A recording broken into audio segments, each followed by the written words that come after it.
Right now, as you're listening to this, there are over 8 billion humans scattered across every continent on Earth. We're in New York penthouses and Tokyo apartments, on farms in Kansas, and fishing villages in Norway, in the Australian outback, and the highlands of Peru. We speak 7,000 different languages. We look incredibly different from each other. Our cultures are staggeringly diverse. And yet, here's the thing that should absolutely blow your mind. Every single one of us, without exception, can trace our ancestry back to one continent. Africa, not Europe, not Asia, not some lost continent that sank beneath the waves. Africa, only Africa. Think about that for a second. Humans didn't evolve in multiple places simultaneously. We didn't pop up independently in different corners of the world like some kind of parallel evolutionary experiment. No, the entire human story, everything we are, everything we've built, everything we've achieved, all of it started in one place. And for over a century, scientists have been asking the same question. Why? Why only Africa? What made this one continent the exclusive birthplace of humanity when early primates lived all over the old world? You'd think the answer would be obvious by now. We've sequenced the human genome.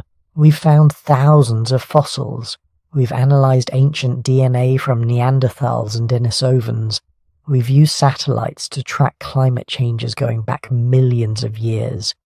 Surely with all this technology, all this data, we'd have figured it out. Right? Wrong. Until very recently we were missing something crucial, a final piece of the puzzle that makes everything else make sense, and that's what tonight's story is about. Now, if you're using this to fall asleep, perfect. That's exactly why I make these.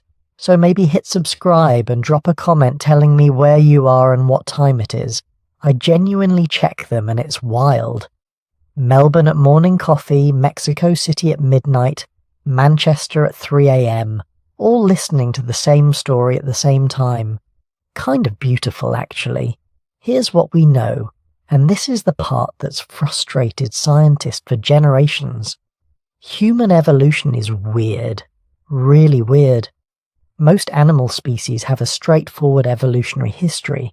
They emerge in one region, they spread to similar environments, maybe they diversify into a few related species, and eventually either thrive or go extinct. Pretty standard stuff. But humans? We're a biological paradox. We evolved from primates that lived across Africa, Europe, and Asia. Our closest relatives, chimpanzees and gorillas, are confined to small regions of Africa. Meanwhile, other primates like macaques and baboons managed to spread across multiple continents. So why did the human lineage, the one that eventually became the most successful species on the planet, only emerge in Africa? What was so special about that one place? For decades, scientists had theories, lots of theories. Maybe it was the climate. Maybe it was the landscape. Maybe it was random chance. Maybe we just haven't found the fossils from human evolution in other places yet. Each theory had some evidence supporting it, but none of them could explain everything. It was like having pieces from different jigsaw puzzles. They didn't quite fit together into a complete picture. Then, starting in 2023, everything changed. A series of groundbreaking discoveries from genetics, paleoclimatology, archaeology, and neuroscience began converging on the same answer. And suddenly, the picture became crystal clear. Scientists weren't just finding new evidence, they were finding the final piece. The one that makes all the other pieces snap into place, and reveal why human evolution could only have happened in Africa. Tonight we're going to walk through this evidence together. We're going to explore what made Africa not just a good place for human evolution, but the only place it could have happened. We'll look at recent genetic discoveries that reveal shocking truths about our ancestors' survival. We'll examine Africa's unique climate patterns that created an evolutionary pressure cooker unlike anywhere else on Earth. We'll dive into the geography that turned the continent into a natural laboratory, perfectly designed for creating intelligent, adaptable, endlessly curious creatures like us. And by the end, you'll understand something that eluded scientists for over 100 years. You'll see why every human alive today carries Africa in their DNA, in their bones, in the very structure of their brains. You'll understand why our origin story couldn't have happened anywhere else. This isn't just about where we came from, it's about understanding why we are the way we are, why we think the way we think, why we survived when countless other human species didn't. The answer has been hiding in plain sight, written in our genes, carved into the African landscape, preserved in layers of ancient sediment, and now finally we can read it. So let's go back, way back, to a continent that was about to forge humanity in ways we're only now beginning to understand. Before we can understand why humans evolved only in Africa, we need to establish something absolutely fundamental, something that took scientists over a century to prove beyond any reasonable doubt. We need to understand that Africa wasn't just one of several places where humans evolved. It was the place, the only place. Every single step of human evolution, from the first ape-like creatures that started walking upright to the modern humans who would eventually colonize the globe, happened in Africa. And here's the thing, this wasn't always obvious. In fact, for decades, many scientists thought human evolution happened in Asia. When the first Neanderthal fossils were discovered in Europe in the 1800s, people assumed that was where humanity started. When Peking man was found in China in the 1920s, it seemed to confirm that Asia was the cradle of humanity. Africa was barely even considered. The racism of the era made it almost unthinkable that the birthplace of humanity could be in a continent that European colonizers had dismissed as primitive. But then the fossils started telling a different story. A story so clear, so undeniable, that it would completely overturn everything scientists thought they knew about human origins. The breakthrough came in 1924 when Raymond Dart, an anatomy professor in South Africa, received a box of fossils from a limestone quarry. Inside was a skull, small, childlike, but with features that didn't match any known ape. The tongue child, as it came to be known, was the first discovery of Australopithecus africanus, an ancient human ancestor that walked upright but still had an ape-sized brain. It was 8 million years old, and it had died in Africa. Dart's discovery was met with skepticism, even mockery. How could Africa be important to human evolution? But he was right. And over the next 100 years, every major discovery in human evolution would prove him right again and again. Because here's what happened next. Once scientists started looking seriously in Africa, they couldn't stop finding fossils. Not just one or two lucky discoveries, but thousands of specimens spanning millions of years, and all of them told the same story. The earliest, most primitive human ancestors were in Africa. The slightly more advanced ones were in Africa. The transitional forms between apes and humans, Africa. The first tool users, Africa. The first members of our own genus, Homo. You guessed it, Africa. By the 1960s and 70s, the evidence was becoming overwhelming. Louis and Mary Leakey's excavations at Olduvai Gorge in Tanzania were uncovering layers of human evolution like pages in a history book. They found Homo habilis, the first species in our genus, dated to about 2-4 million years ago. They found stone tools alongside animal bones, evidence of butchery and food processing. They found living floors where ancient humans had camped, made tools, and eaten meals, all of it in Africa, all of it older than anything found anywhere else. Then came Lucy. In 1974, Donald Johanson and his team discovered a nearly complete skeleton in Ethiopia. Australopithecus afarensis, 2 million years old. She was small, just over 3 feet tall, but she walked upright on 2 legs. Her hip bones proved it. Her leg bones proved it. Her foot bones proved it. Lucy was a human ancestor, no question about it. And she had lived and died in the Great Rift Valley of East Africa. The Great Rift Valley. This geological feature, stretching thousands of miles from Ethiopia to Mozambique, became known as humanity's nursery, and for good reason. Nearly every major fossil discovery in human evolution has come from sites along or near the Rift Valley. It's like the Earth opened up specifically to preserve our evolutionary history. Why the Rift Valley? Because rifts create exactly the right conditions for fossilization. The geological activity brings minerals to the surface that help preserve bones. The volcanic eruptions that occur in rift zones bury sites in ash, creating time capsules that can be precisely dated using radiometric techniques. The sedimentary layers that build up in Rift Valley lakes preserve everything that falls into them: footprints, tools, pollen, animal remains, everything you need to reconstruct ancient environments and the creatures that lived in them, and those fossils kept getting older.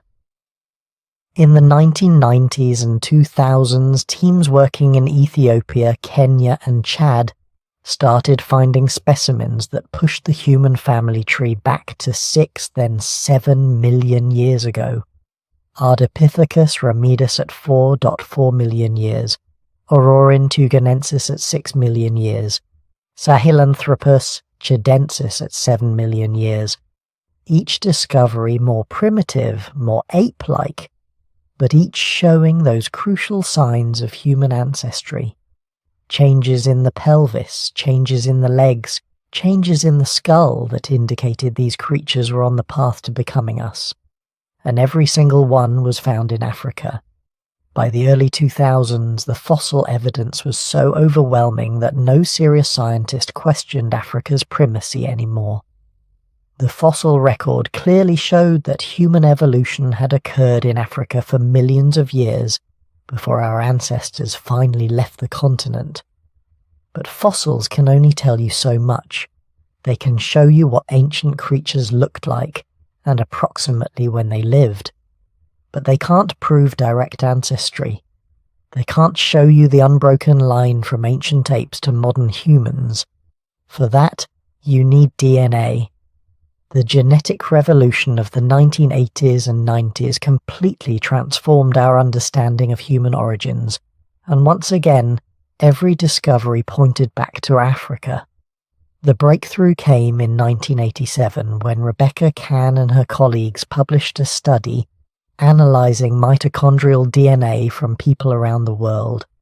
Mitochondrial DNA is special because it's passed down only through the mother's line.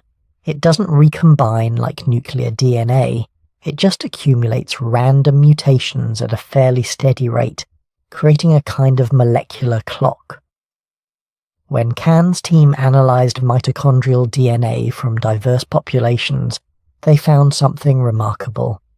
All modern humans traced back to a common female ancestor who lived in Africa between 150,000 and 200,000 years ago. The media called her Mitochondrial Eve, and suddenly The genetic evidence was confirming what the fossils had been saying all along. Modern humans originated in Africa. But wait, there's more. In the 1990s, scientists did a similar analysis using Y chromosome DNA, which is passed down only through the father's line. They found Y chromosomal Adam, a common male ancestor of all living humans who also lived in Africa, probably between 200,000 and 300,000 years ago. Now, Eve and Adam didn't know each other. They lived thousands of years apart, but they both lived in Africa, and every human alive today carries genetic material descended from both of them. The genetic evidence kept piling up. As DNA sequencing became cheaper and more sophisticated, researchers began analyzing nuclear DNA from populations worldwide, and they discovered something that should have been surprising but actually made perfect sense. African populations have more genetic diversity than all other human populations on Earth combined. Think about what that means. You could sample DNA from people across Europe, Asia, Australia, and the Americas, and you'd find less genetic variation than you would in a single Ethiopian village. Less variation in billions of people spread across 6 continents than in a few thousand people in one African community. This is the diversity paradox, and it's one of the most powerful pieces of evidence for African origins. Because genetic diversity accumulates over time, the longer a population has existed in a place, the more mutations accumulate, the more variation builds up. African populations have the most diversity because they've been there the longest. They are the source population. Everyone else is descended from a tiny subset of Africans who left the continent relatively recently. The numbers are striking.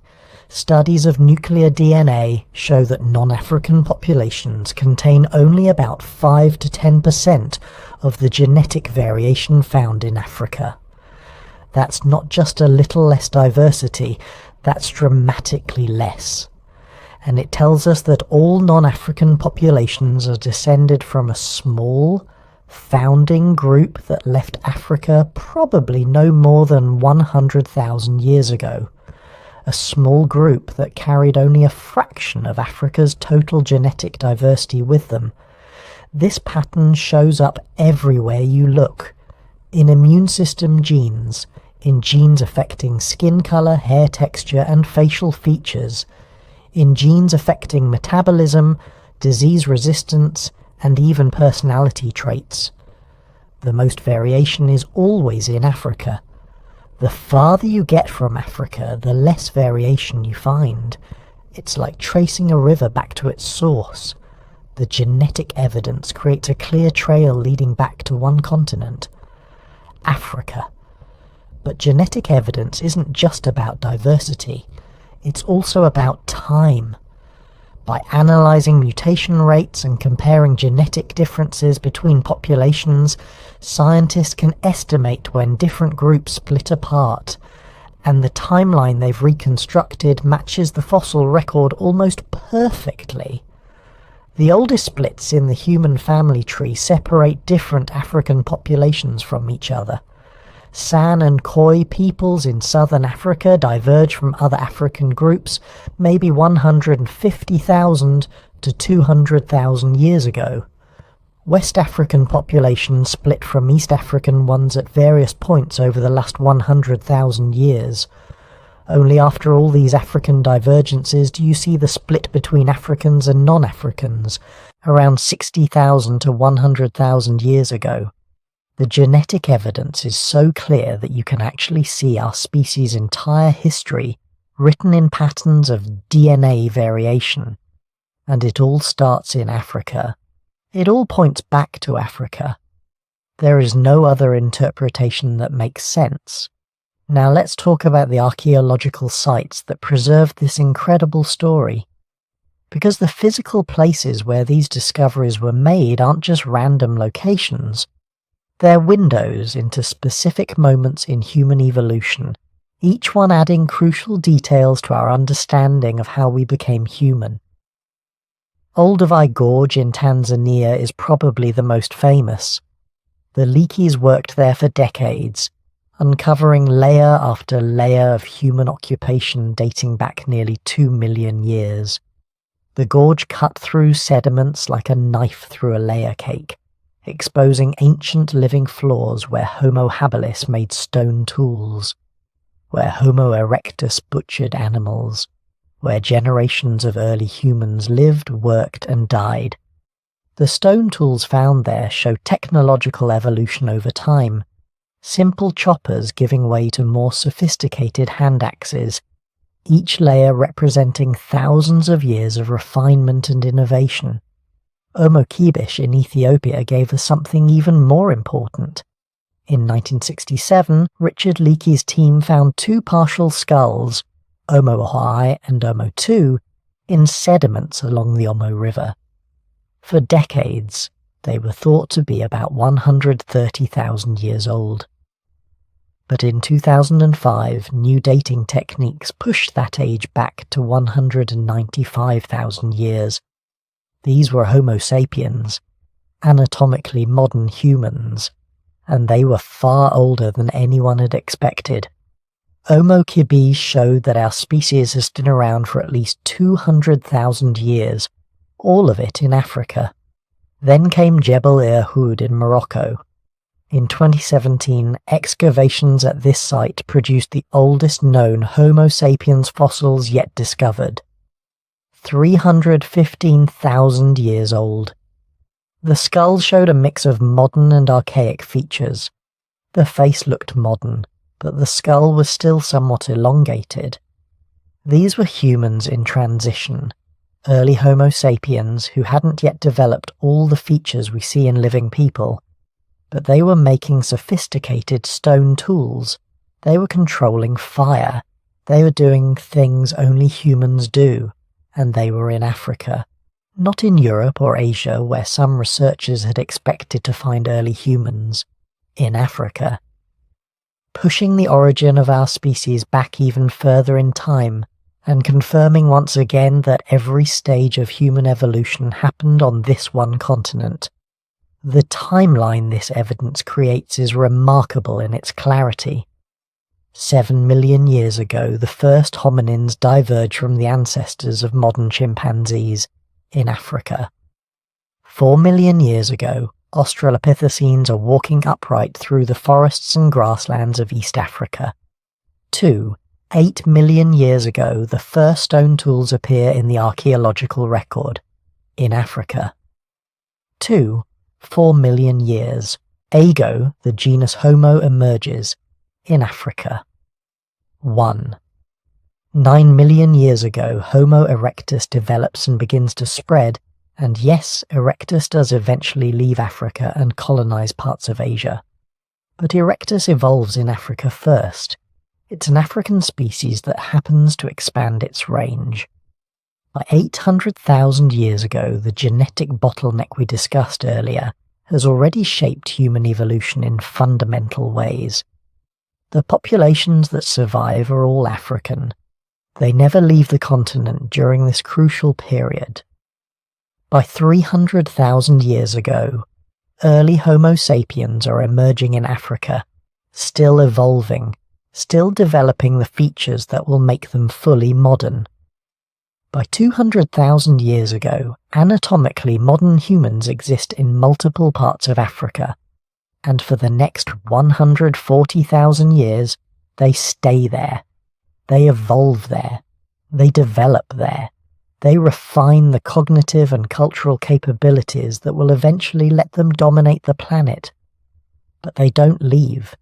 6 to 7 million years of human evolution. Dozens of species in our family tree, hundreds of evolutionary transitions from ape-like ancestors to modern humans.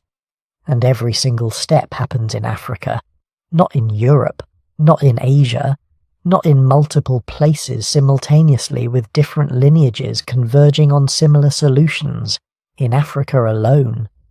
This isn't just remarkable, it's unprecedented. No other mammal genus shows this kind of geographic restriction for so long. Bears evolved across the northern hemisphere. Cats evolved and spread across multiple continents. Even our closest relatives, chimpanzees and gorillas, evolved in Africa but have different ancestral ranges. But humans and all our extinct relatives? We stayed in Africa for millions of years, evolving, diversifying, going extinct and being replaced, all within the boundaries of one continent. Why? Why did human evolution happen only in Africa? Why didn't it happen in Asia, with its vast territories and diverse environments? Why not Europe? Why not the Americas? Or Australia? That's the question we're going to answer, because now that we've established beyond any doubt that Africa is where human evolution happened, we need to understand what made Africa special. What was it about this one continent that created the perfect conditions for apes to become humans? The answer lies in a unique combination of factors that existed nowhere else on Earth.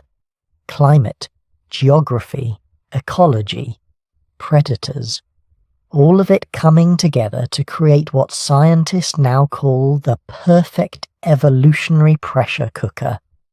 A place where natural selection could work its magic over millions of years, shaping our ancestors in ways that would have been impossible anywhere else. And it all starts with something that seems simple but turns out to be incredibly important. Africa's climate. Not just what the climate is, but how it changes, how unpredictable it is, how it creates precisely the right kind of environmental pressure to force rapid evolution. Let's look at that next. Let's talk about climate.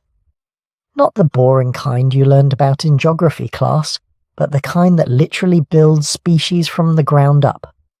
Because Africa didn't just happen to be where humans evolved. Africa's climate created the specific conditions that forced our ancestors to become what we are today. Between 3 million and 1 million years ago, East Africa experienced something unprecedented in Earth's history. The climate didn't just change, it oscillated. Wildly, unpredictably, relentlessly. Every few thousand years, sometimes every few hundred, the entire region would flip between drastically different environmental states. Picture this. Your ancestors are living in a lush forest environment, trees everywhere, reliable fruit sources, predictable water. Life is relatively easy. You don't need to be particularly clever to survive. You just need to know which trees have food and which predators to avoid. Simple, comfortable, evolutionarily stagnant. Then, over the course of just a few generations, maybe 50 to 100 years, the forest starts dying. The trees that have been there for millennia begin to thin out. Fruit becomes scarce. Water sources that have been reliable forever start drying up. The forest is transforming into savanna, open grassland with scattered trees. Everything your ancestors knew about survival is suddenly obsolete. But here's the thing. This wasn't a one-time event. It happened over and over again. Forest to savanna, savanna to forest, wet periods to dry periods, predictable to chaotic. For 2 million years, the East African climate was like a cosmic toggle switch being flipped back and forth by a bored deity. The geological evidence for this is staggering. Lake cores from East Africa show dramatic shifts in vegetation types. Pollen records reveal forests appearing and disappearing on timescales of just a few thousand years. Sediment layers tell stories of massive lakes forming and then evaporating completely, sometimes multiple times in the span of a single human lifetime.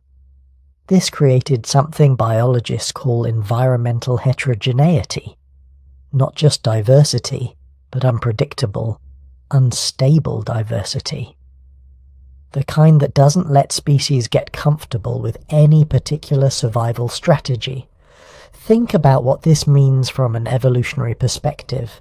In a stable environment, natural selection favors specialists, animals that are perfectly adapted to one specific way of life. Pandas eating bamboo, koalas eating eucalyptus, polar bears hunting seals on ice. These species are incredibly good at what they do, but only in their specific environment. Change that environment and they're doomed. But in an unstable environment, specialists are a liability. That panda-level specialization that works so well in stable conditions becomes a death sentence when the environment keeps changing. Natural selection starts favoring something completely different. Generalists. Adaptable species that can switch strategies when conditions change. And not just any kind of adaptability. Cognitive adaptability. The ability to figure out new solutions to new problems, to learn, to innovate, to plan ahead. This is where the famous savanna hypothesis comes in. For decades, anthropologists believed that the retreat of African forests forced our ancestors out into open grasslands, and that this single environmental shift drove human evolution. Standing upright to see over tall grass, developing tools to hunt on the plains, becoming smarter to survive in a more dangerous environment. But the savanna hypothesis was too simple. It wasn't one shift from forest to grassland that made us human. It was the constant oscillation between environments. The climate kept pulling the rug out from under our ancestors, forcing them to adapt again and again and again. Some generations lived in forests. They developed strategies for forest survival, tool use for accessing certain foods, social behaviors for forest environments. Then the forest would retreat, and their descendants would face savanna conditions. They had to learn completely different survival strategies. How to find water in open country, how to avoid predators with no trees to climb, how to track and hunt animals across vast distances. Then, a few thousand years later, the forest would return. And their descendants had to relearn forest survival all over again. Except this time, they still carried knowledge from the savanna period, technologies and behaviors that could be adapted to forest conditions. Each environmental shift added to the cumulative knowledge base, creating increasingly sophisticated survival strategies. The temperature ranges were perfect for this kind of evolutionary pressure, and I mean perfect in the Goldilocks sense. Not too hot, not too cold, but just challenging enough to push our ancestors without killing them off completely. East African temperatures during this period range from about 15 to 30 degrees Celsius. That's 59 to 86 Fahrenheit for those keeping track. Warm enough that you don't need elaborate shelter or clothing to survive, but with enough variation to create seasonal challenges. Cool nights that required fire management. Hot days that demanded understanding of water conservation. Compare this to other regions during the same time period. Northern latitudes were experiencing ice ages, glaciers advancing and retreating, temperatures dropping so low that survival required very specific adaptations. Thick fur, massive body size, extreme cold tolerance. These conditions produce specialists like mammoths and woolly rhinos. Impressive, but not cognitively flexible. Tropical rainforests, meanwhile, were too stable. Temperatures barely fluctuated. Food sources remained relatively constant year-round. Species in these environments became incredibly specialized to their specific niches. Amazing adaptations, but no pressure to develop general intelligence. East Africa hit the sweet spot, variable enough to prevent specialization, stable enough to prevent extinction. The climate was like a personal trainer that knows exactly how hard to push you. Enough challenge to force adaptation, enough recovery time to consolidate gains. The rainfall patterns were particularly important. East Africa doesn't have steady rain throughout the year. It has distinct wet and dry seasons, and the timing and intensity of these seasons varied dramatically over thousands of years. During wet periods, the region would receive abundant rainfall. Rivers would swell, lakes would expand, grasslands would flourish. Animal populations would explode. For our ancestors, these were times of relative plenty. But they couldn't just relax and enjoy it, because they knew, somewhere in their cultural memory, that the dry times always returned. Dry periods could last years, even decades. Rainfall would drop dramatically. Water sources would become scattered and unreliable. The vast herds would migrate away or die off. Survival during these periods required planning, cooperation, and detailed environmental knowledge. You needed to know where the permanent water sources were. You needed to understand animal migration patterns so you could predict where food would be. You needed technologies for storing and processing food when it was available. Most importantly, you needed social systems complex enough to maintain cooperation during times of scarcity. This is where cognitive development really accelerated. Your ancestors weren't just reacting to immediate conditions, they were thinking ahead. Planning for dry seasons during wet seasons, remembering where resources had been during previous cycles, sharing information across generations about long-term environmental patterns. Archaeological evidence supports this. Stone tool caches show up in the record around 2 million years ago. These aren't just random tools scattered across the landscape. They're deliberately placed stockpiles, resources stored for future use. Our ancestors were literally planning ahead, anticipating future needs and preparing for them. The seasonal rainfall patterns also created something else crucial for human evolution: predictable congregation points. During dry seasons, water becomes scarce. Animals and humans alike had to concentrate around whatever water sources remained. These weren't just watering holes. They were meeting places where different groups encountered each other, where knowledge was exchanged, where social networks formed and expanded. Think about what happens when you force multiple groups to share limited resources at predictable locations. You create pressure for communication, negotiation, alliance building. Groups that could cooperate, share information, and maintain peaceful relationships had better access to resources than groups that fought constantly. This social pressure combined with environmental pressure to create a perfect storm of selection for intelligence. You needed to be smart enough to survive environmental challenges and socially sophisticated enough to navigate complex group dynamics. But here's where it gets really interesting.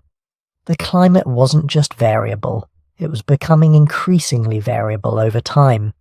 Between 3 and 1 million years ago, the oscillations were getting faster and more extreme.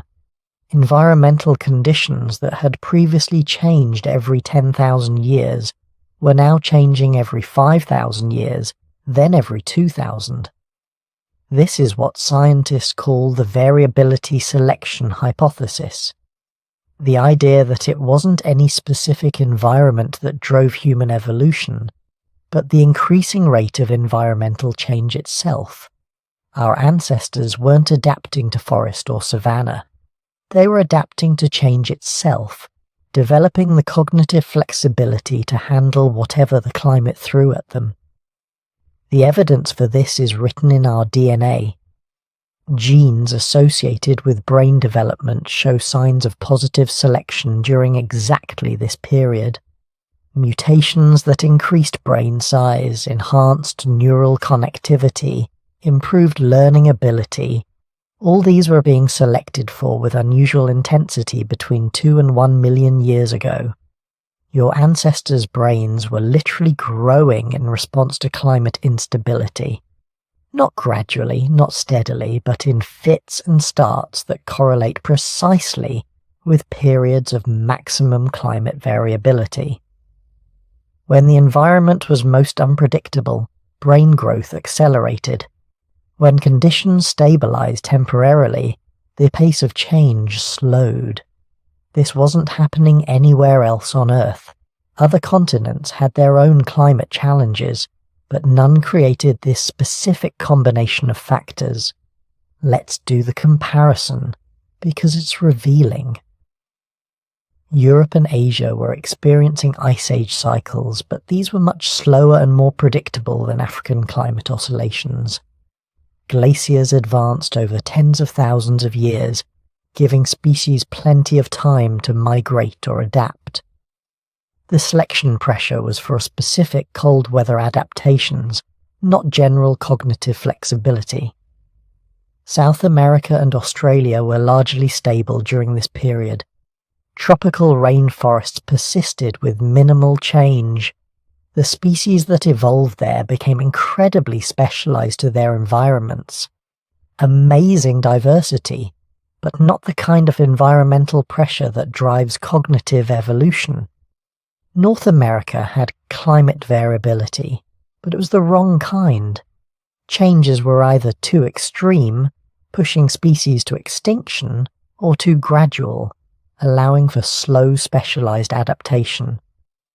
The timing and intensity never hit that Goldilocks zone that East Africa maintained for 2 million years.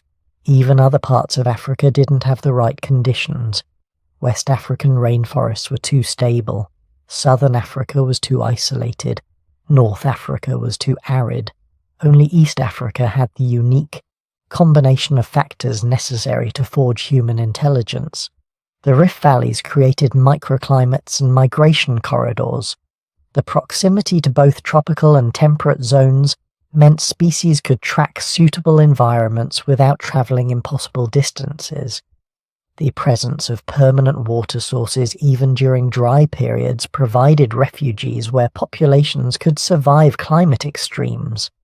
Most importantly, the rate of change was perfect, fast enough to prevent specialization, slow enough to prevent extinction.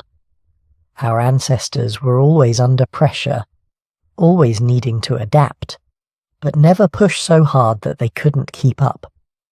This created what evolutionary biologists call a ratchet effect. Each generation built on the adaptations of the previous one, but never lost ground. When conditions changed, populations didn't have to start from scratch. They could modify existing strategies rather than developing entirely new ones. Over hundreds of thousands of years, this ratchet effect produced cumulative cultural evolution. Knowledge building on knowledge, technologies improving on technologies, social systems becoming more complex generation after generation. By the time modern humans emerged around 300,000 years ago, our ancestors had been refining their survival strategies for 2 million years in the most challenging and variable environment on Earth. The climate had created a species uniquely adapted not to any specific environment, but to change itself. We became the ultimate generalists, capable of surviving in almost any condition the planet could produce, from Arctic tundra to tropical rainforests, from deserts to mountains, from sea level to extreme altitudes. That adaptability, that cognitive flexibility, that ability to innovate and problem solve, it all traces back to those 2 million years of climate instability in East Africa. The environment didn't just shape us, it forged us, hammered us, refined us like a blacksmith working metal. Each climate oscillation was another strike of the hammer, creating a species harder, sharper, and more resilient than anything that had come before. And the really remarkable thing, the climate was just getting started. Because what happened next would test everything those 2 million years had built. The environment that had created us was about to try to destroy us completely, but we're getting ahead of ourselves. Before we get to that catastrophe, we need to understand the other half of the equation. Climate was the forge, but geography was the anvil. And Africa's unique geography created something no other continent could match: the perfect isolated laboratory for human evolution.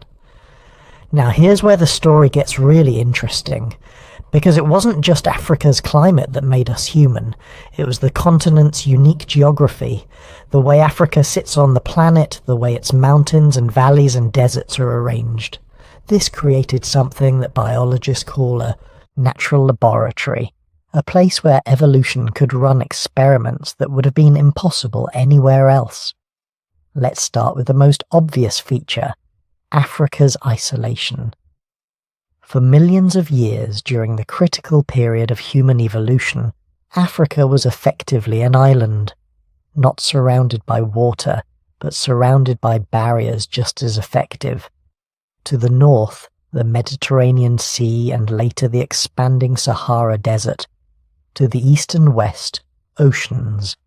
To the south, thousands of miles of territory ending in ice-cold waters that early humans had no technology to cross. This meant that whatever evolutionary experiments were happening in Africa stayed in Africa. There was no escape hatch, no easy migration route that would let populations disperse before natural selection had finished its work. Your ancestors were trapped, locked in a continental-scale laboratory where the only way out was to evolve the capabilities needed to overcome those barriers. Think about what this means. In Eurasia, early human populations could always move when conditions got tough. Climate getting too cold in the north, move south. Resources depleted in one region, migrate to another. This constant movement actually slowed down evolution. Why adapt to harsh conditions when you can just leave? But Africa's barriers made leaving impossible. When the climate turned brutal, when resources became scarce, when predators became more dangerous, African populations had two choices: adapt or die. There was no third option. No migration escape valve that could release the evolutionary pressure. And that pressure built up over millions of years. Generation after generation of humans facing challenges they couldn't run from, having to develop solutions instead of simply moving to where solutions weren't necessary. This is what evolutionary biologists call a selection trap. But it's a productive trap, the kind that forces innovation instead of extinction. But Africa's isolation wasn't uniform, and that's crucial.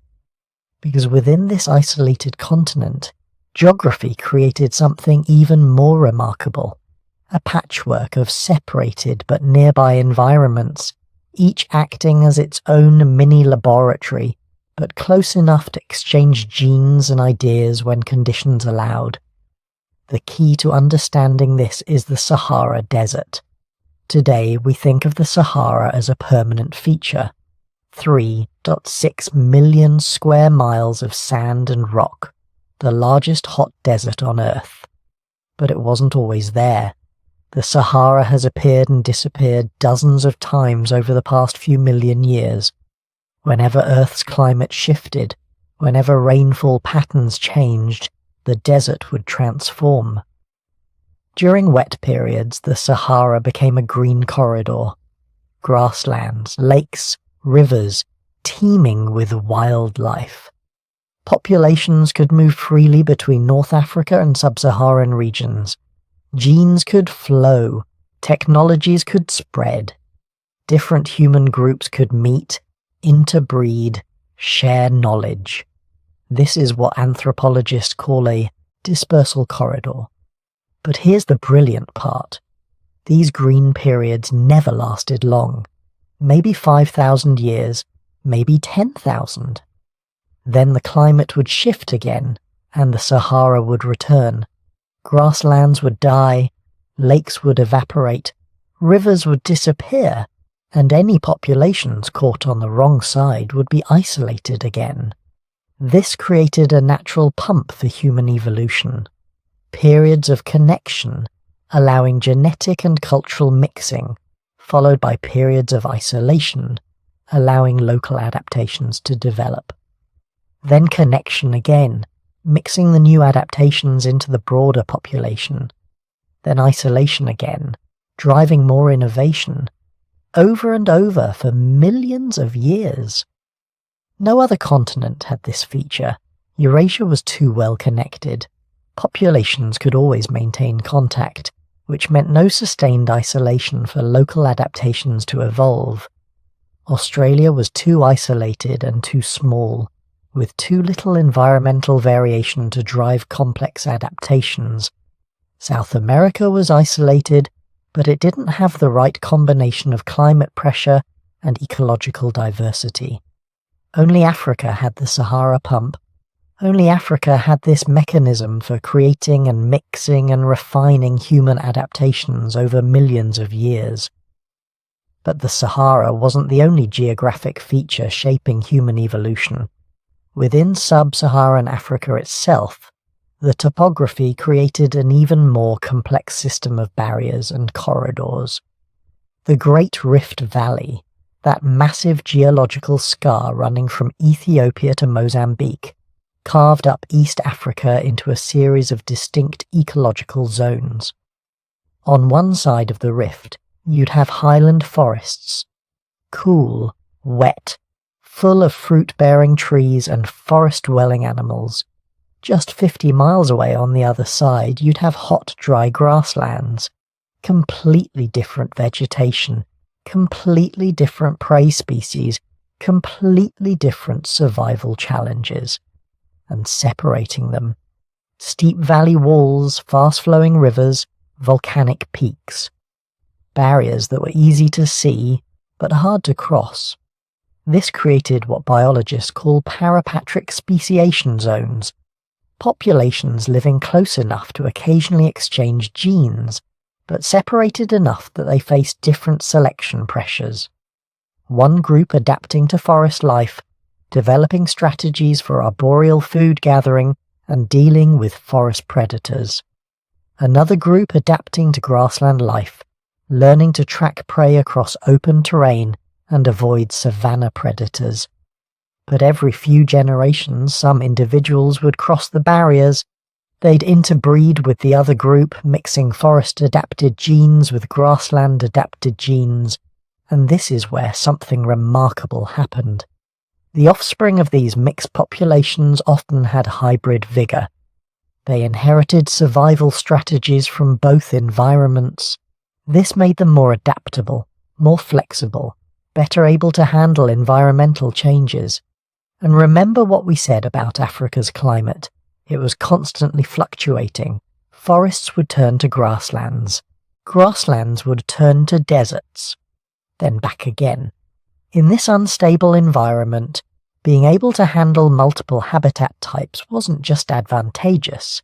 It was essential for survival. The Rift Valley system provided something else equally important. Water. Permanent water. Even during the worst droughts, the deep lakes of the Rift Valley system never completely dried up. Lake Turkana, Lake Victoria, Lake Malawi, Lake Tanganyika. These weren't seasonal pools that came and went with the rains. These were massive bodies of water fed by underground aquifers and high mountain streams. They persisted through every climate cycle. Why does this matter? Because permanent water sources created refuge zones, places where life could survive even when the surrounding landscape turned to dust. During drought periods, populations would contract toward these water sources. Different groups, different species, all compressed into the narrow belts around lakes and rivers. This created intense competition for resources, driving rapid evolution of intelligence and tool use. You needed to be smart to outcompete other groups for the limited resources near water, but it also created opportunities for knowledge exchange. When times got tough and everyone crowded near the same water sources, technologies could spread rapidly. Someone figured out a new way to process plant foods. That innovation could spread to a dozen different groups in a single generation, because they were all living within a few days' walk of each other. This accelerated cultural evolution far beyond what would be possible if populations were completely isolated.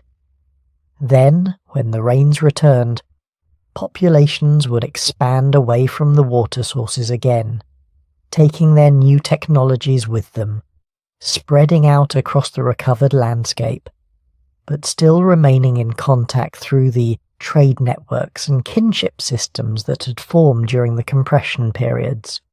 The Rift Valley lakes acted as population hubs, places where human groups could survive the worst periods, exchange innovations, and then disperse when conditions improved. Think of them as evolutionary mixing bowls, bringing together different populations during crisis periods, allowing beneficial genes and ideas to mix, then releasing hybrid populations back into diverse environments during recovery periods. No other region on Earth had this combination of permanent water sources and extreme climate variability. In Eurasia, water was either too abundant, meaning populations never had to compress enough for intensive knowledge exchange, or too scarce and unreliable, meaning populations just died out during droughts rather than surviving to exchange innovations. Only in the African Rift Valley did you get this perfect balance. Enough permanent water to create refuge zones, but enough climate stress to force populations together and drive innovation. But we need to talk about the northern barrier, the Mediterranean Sea, because this played a crucial role in keeping human evolution contained in Africa during the most critical periods. Early human populations could see Europe from North Africa.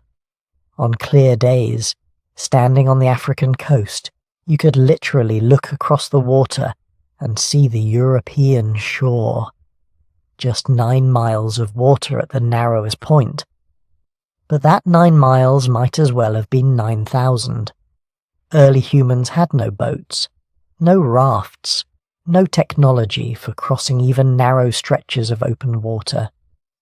This created a psychological pressure that might have been as important as the physical barrier. Your ancestors could see a whole other continent, tantalizingly close, potentially full of resources and opportunities, but unreachable. Imagine the frustration, the drive to find a way across. This might have been one of the key pressures driving innovation, the need to develop technologies that could overcome this visible but insurmountable barrier. And eventually they did. But not until they'd spent millions of years trapped south of the Mediterranean, millions of years developing the physical and mental adaptations that made them capable of crossing not just the Mediterranean, but eventually all of Earth's oceans. The barrier that contained them was the same barrier that refined them into a species capable of overcoming all barriers. Within Africa itself, geographic isolation created an even more fine-grained pattern of evolutionary experimentation. Biologists use a principle called island biogeography to explain how species evolve on islands. Small, isolated populations develop unique traits because genetic drift operates more strongly in small groups, and because each island environment creates its own selection pressures. But you don't need actual islands for this to work, you just need isolation. And Africa had plenty of isolation. Not complete isolation, but what biologists call semi-permeable barriers. Mountain ranges with a few passes, river systems with occasional fords, forest grassland boundaries that populations could cross but rarely did. Each of these barriers created what were effectively ecological islands, pockets of territory where populations could remain separate long enough for local adaptations to evolve, but not so separate that they completely diverged into different species. The Rwenzori Mountains between modern Uganda and the Democratic Republic of Congo, the Virunga volcanoes, the Eastern Arc Mountains of Tanzania, the Ethiopian highlands.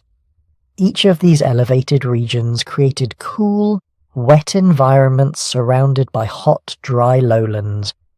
Populations living in the highlands faced different challenges than lowland populations just 20 miles away. Different foods, different predators, different diseases. This created a mosaic of slightly different human populations, all still the same species, all still capable of interbreeding, but each with its own subtle adaptations, some better at high altitude, some better at dealing with tropical diseases, some better at processing different types of foods, and periodically these populations would mix. Climate changes would shift the boundaries between ecological zones. Populations would expand into new territories or retreat from deteriorating conditions. Each mixing event bring together different adaptive traits, creating new combinations that natural selection could work with. This is the natural laboratory effect in action. Africa's geography didn't just isolate human populations from the rest of the world. It created a complex system of partial isolation within Africa itself. Populations close enough to occasionally exchange genes and ideas, but separate enough that each group faced its own unique selection pressures. Close enough that beneficial innovations could spread relatively quickly, but separate enough that multiple groups could experiment with different solutions to similar problems. Over millions of years, this geographic arrangement allowed Africa to test out thousands of different human variants, different body types, different cognitive adaptations, different social strategies. The ones that worked spread through the meta-population network. The ones that didn't disappeared when their local populations went extinct. But the overall system kept running, kept experimenting, kept refining. By the time our species, Homo sapiens, finally emerged around 300,000 years ago, we weren't just the product of Africa's climate or Africa's predators. We were the product of Africa's geography, shaped by millions of years of isolation punctuated by mixing, refined by countless generations living in semi-isolated ecological pockets, strengthened by the barriers that contained us while we evolved the capabilities needed to overcome those barriers. We are, in a very real sense, children of the Rift Valley, products of the Sahara Pump, survivors of continental-scale isolation, our bodies, our brains, our social instincts. All of them carry the imprint of Africa's unique geographic arrangement, and that geography created something that couldn't have developed anywhere else on Earth. A species smart enough, tough enough, and adaptable enough to eventually leave the natural laboratory and colonize the entire planet. Now, imagine you're one of those early humans stepping out of your shelter at dawn. You're in the African savannah maybe 2 million years ago, and the first thing you need to understand is this. You're not the apex predator. You're not even close. Look around. In the tall grass, there's a pride of lions, 20 strong, already scanning for their morning kill. Down by the waterhole, crocodiles wait with prehistoric patience.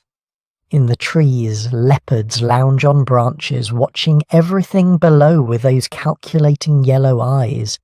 And those are just the cats. There are also hyenas, wild dogs hunting in coordinated packs of 30 or more, massive pythons that can swallow prey whole, and eagles with wingspans that could lift a human child. Africa has more species of large predators than any other continent on Earth, and they're all better at killing than you are. Faster, stronger, better armed with teeth and claws.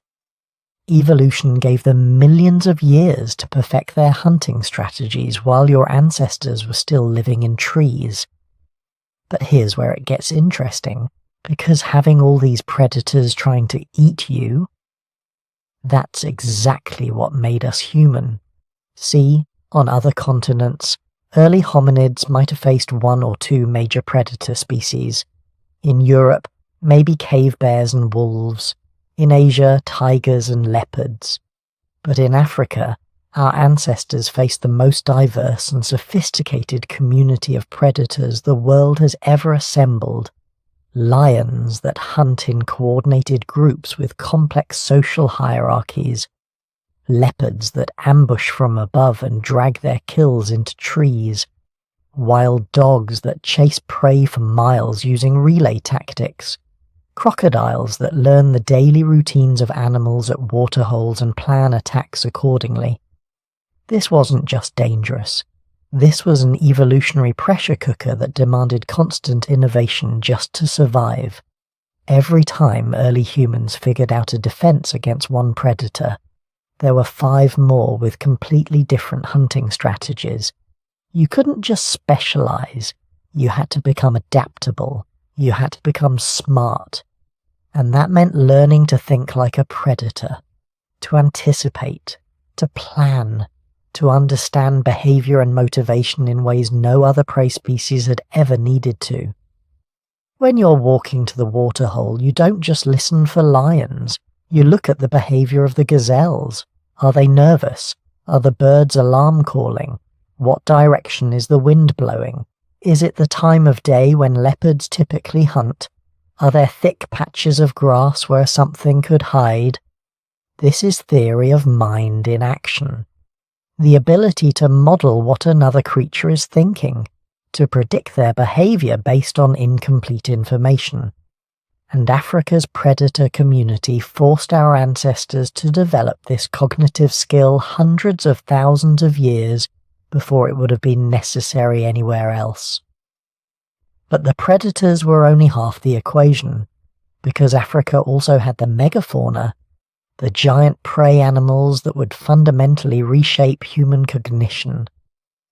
Picture the African savanna at its peak, maybe 1.5 million years ago.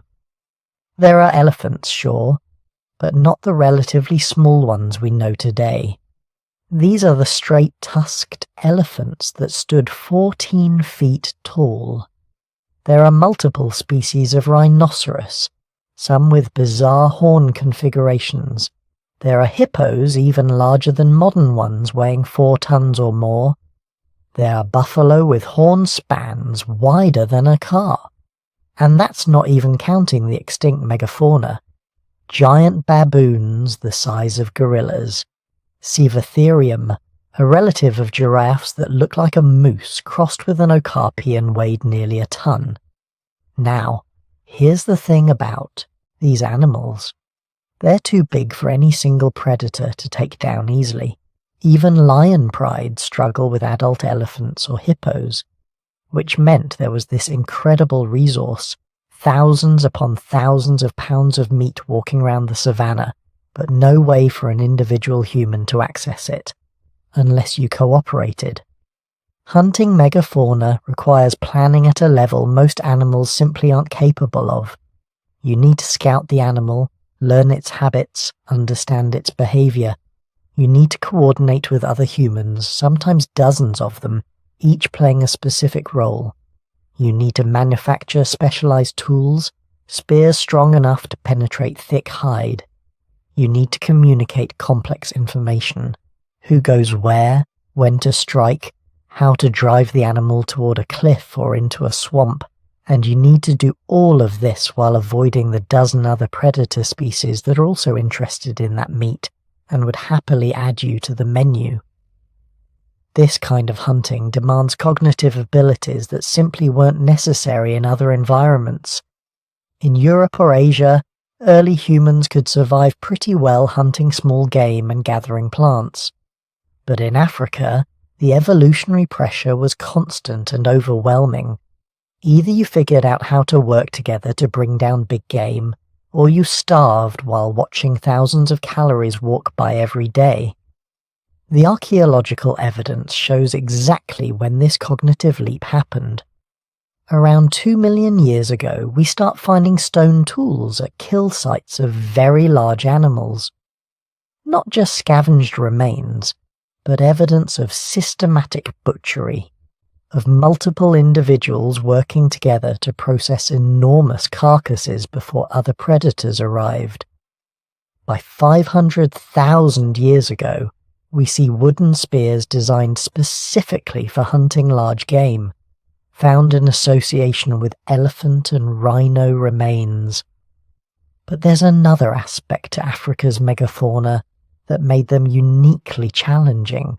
They evolved alongside humans. This is crucial.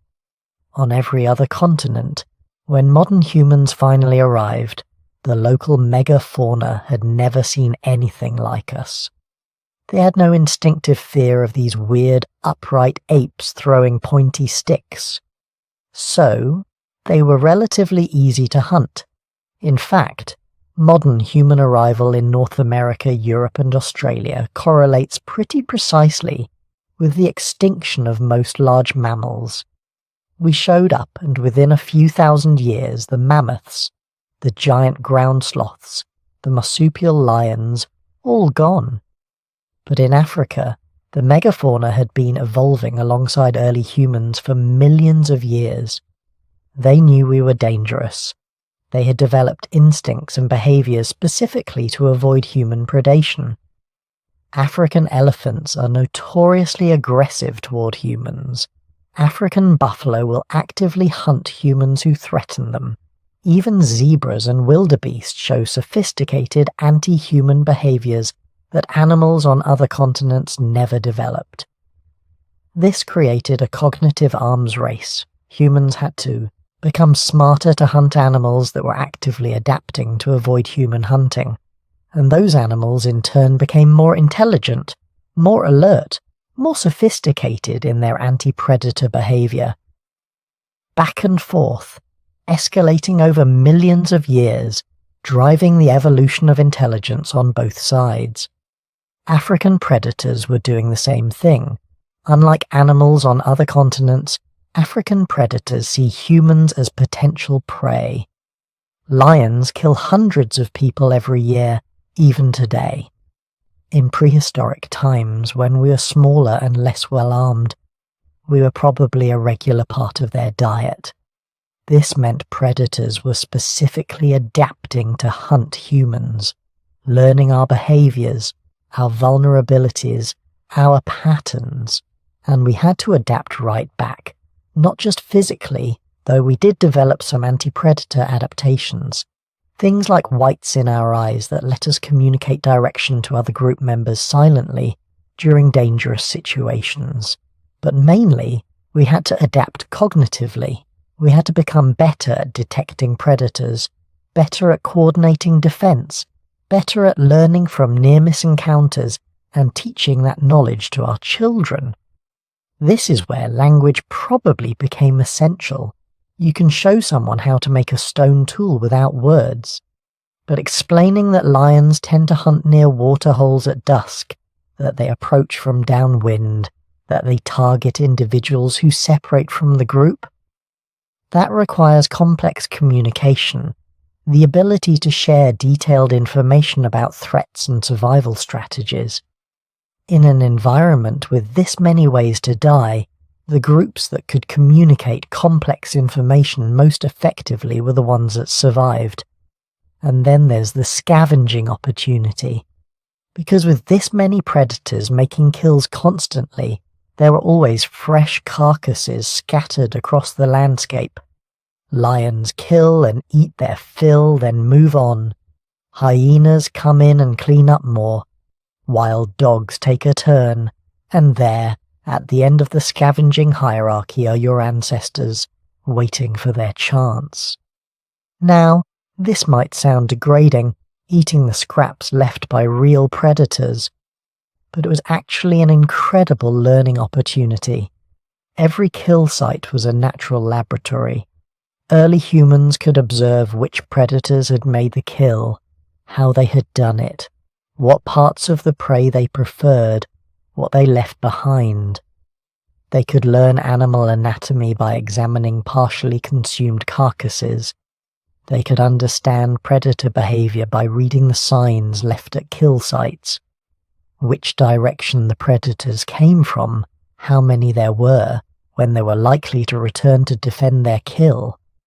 This turned early humans into forensic ecologists, reading the landscape like a book written in blood and bone. And that skill, that deep understanding of animal behavior and ecology, became fundamental to human cognition. We evolved to be pattern recognizers, story builders, creatures who look at scattered evidence and construct narratives about what happened and what might happen next. That's not just useful for avoiding predators and hunting prey, it's the foundation of all human reasoning, all science, all detective work, all historical analysis. And there's one more way Africa's predators shaped human evolution: disease.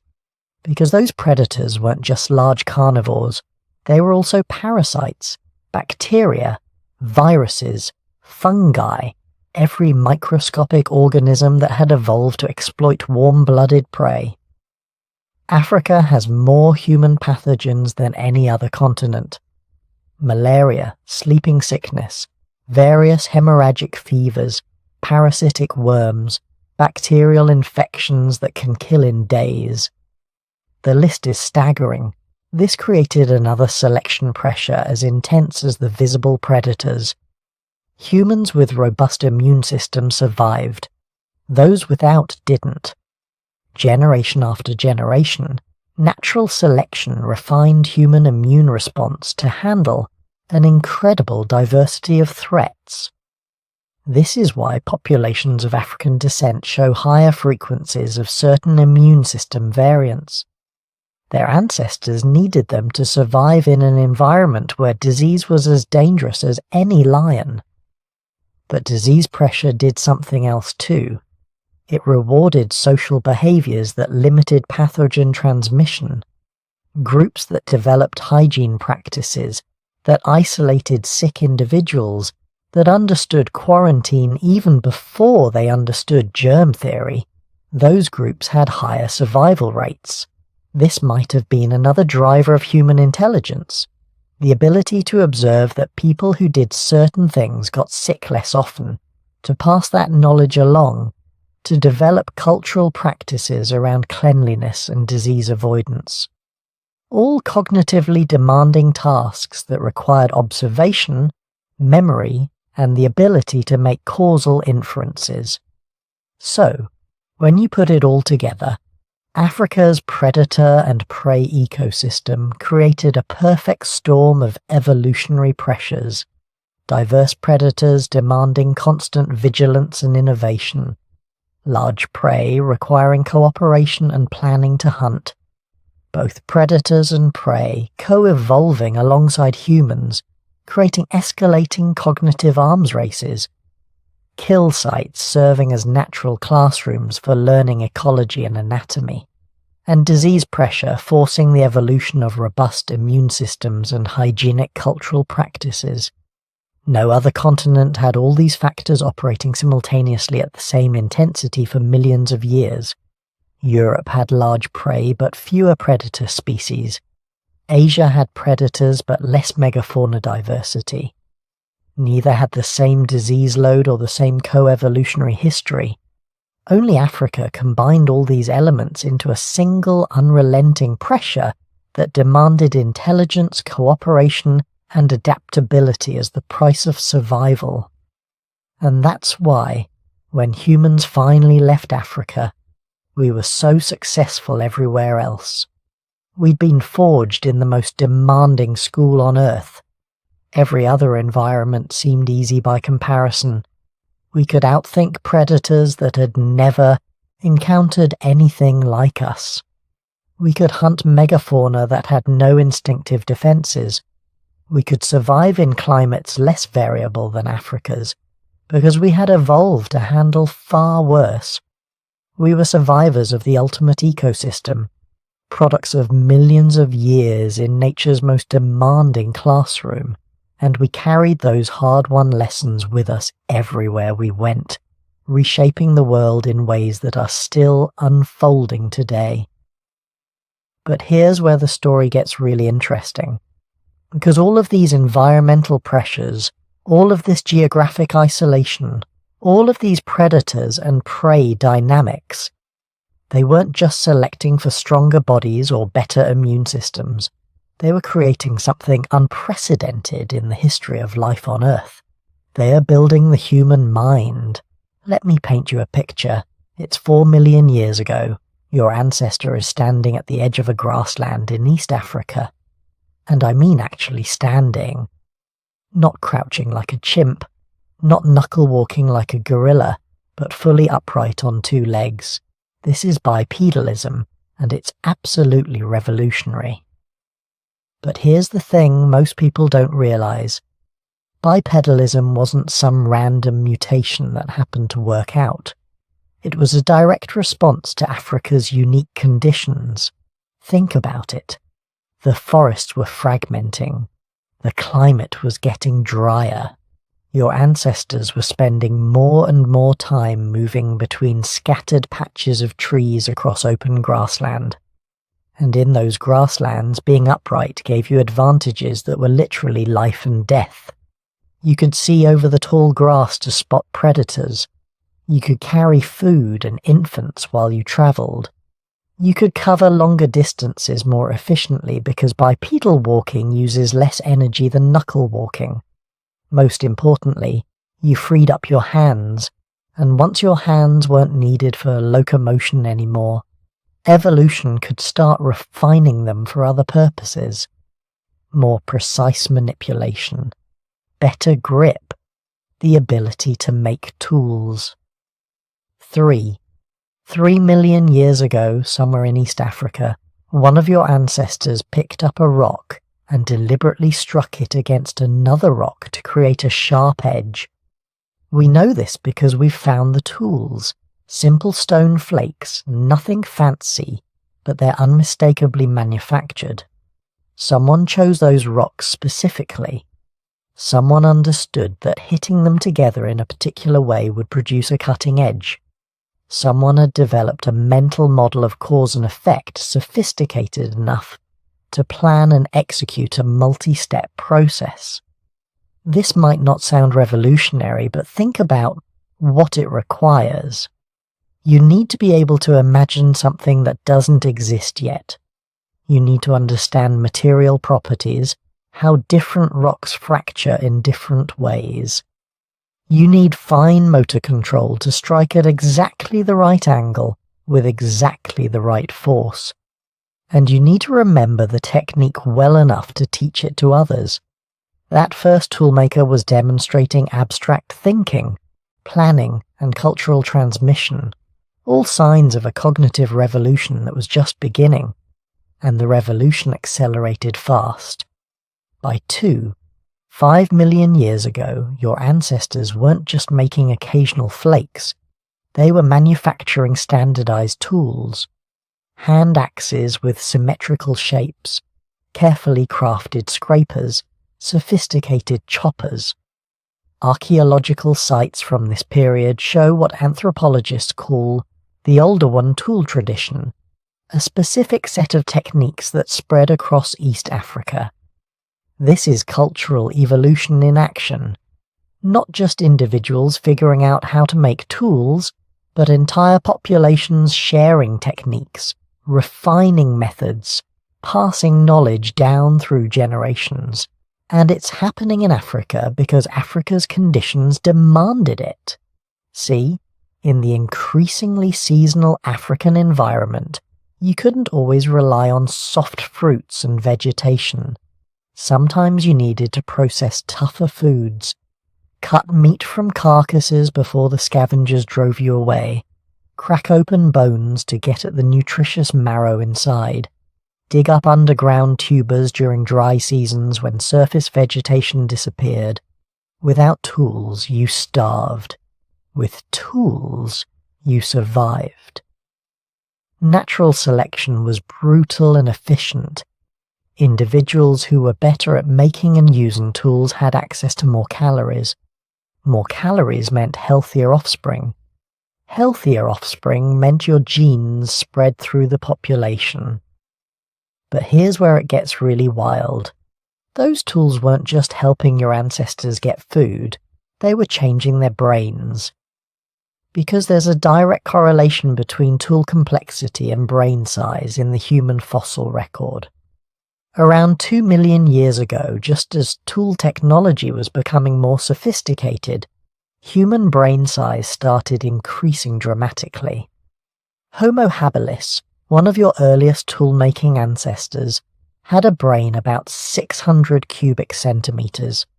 Within 1 million years, Homo erectus had brains averaging 900 cubic centimeters.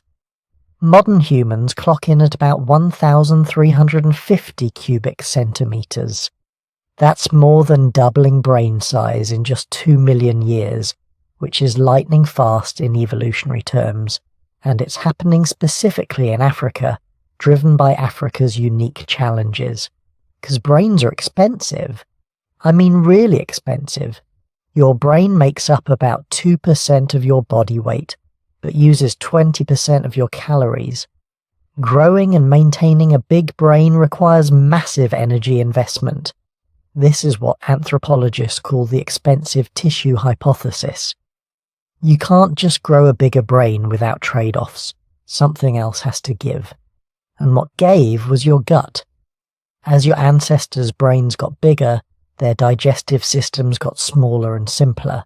You can see it in the fossil record. Earlier hominins had large, complex guts designed to extract nutrients from tough plant material.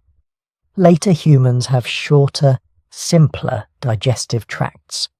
But there's a catch. You can only afford a simpler gut if you're eating higher quality food.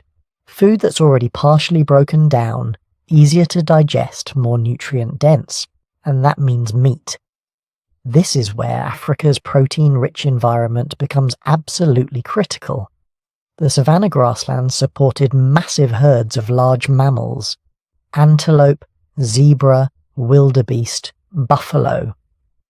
During certain seasons, the biomass of large herbivores on the African savanna was higher than anywhere else on Earth. And where there are herbivores, there are predators. And where there are predators making kills, there are opportunities for scavenging.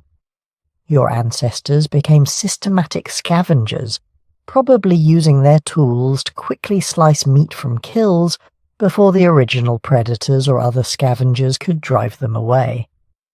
Over time, they became hunters themselves, and the more meat they ate, the more they could afford to maintain those expensive, growing brains.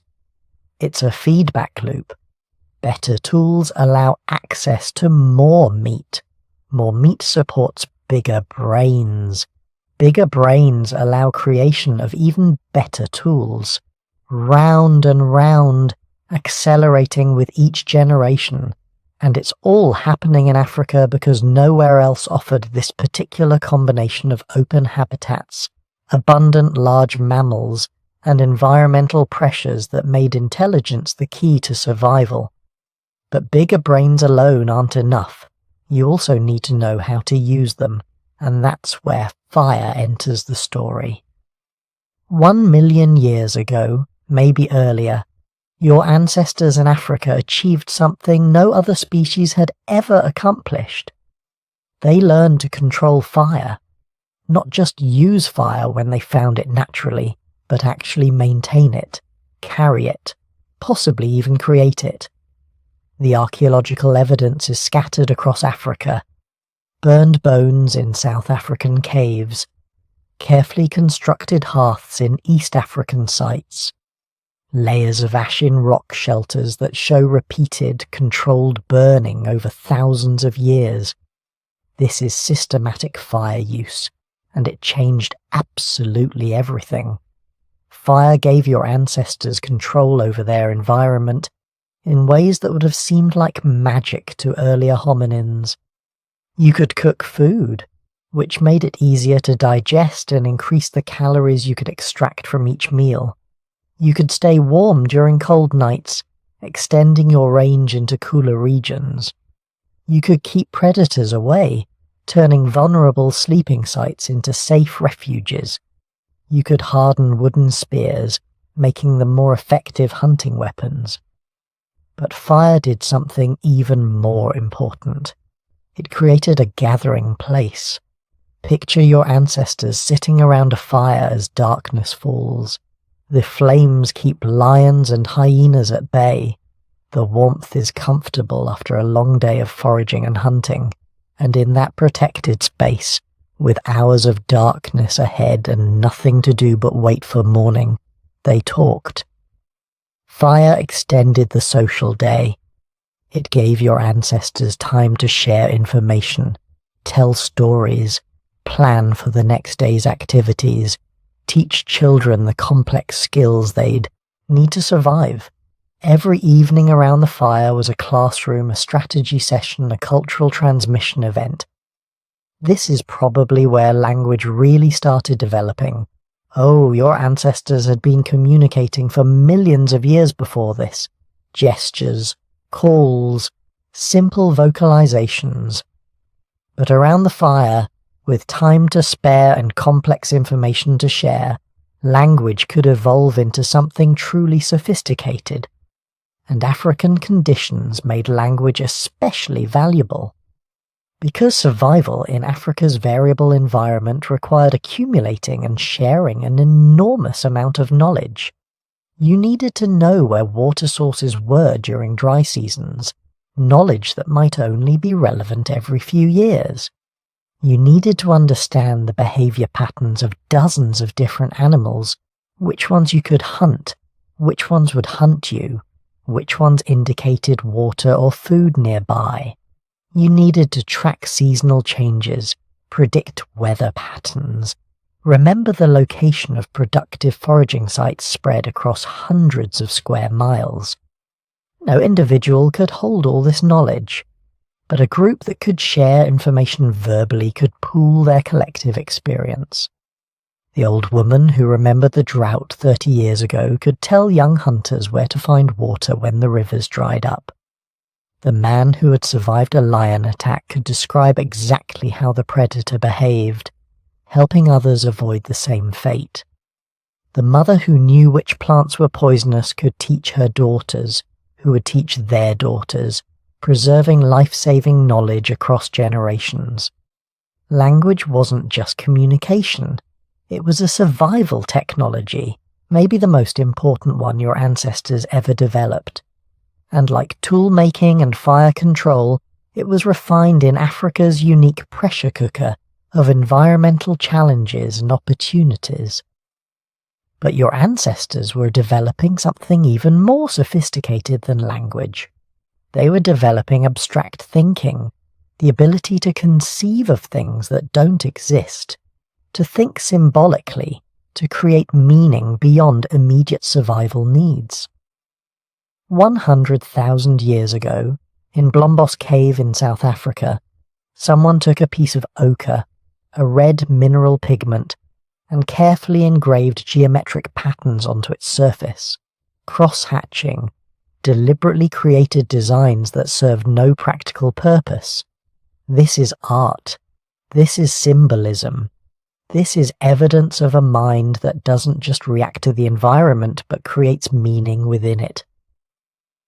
Around the same time, archaeological sites across Africa show evidence of people collecting and processing ochre for use as body paint.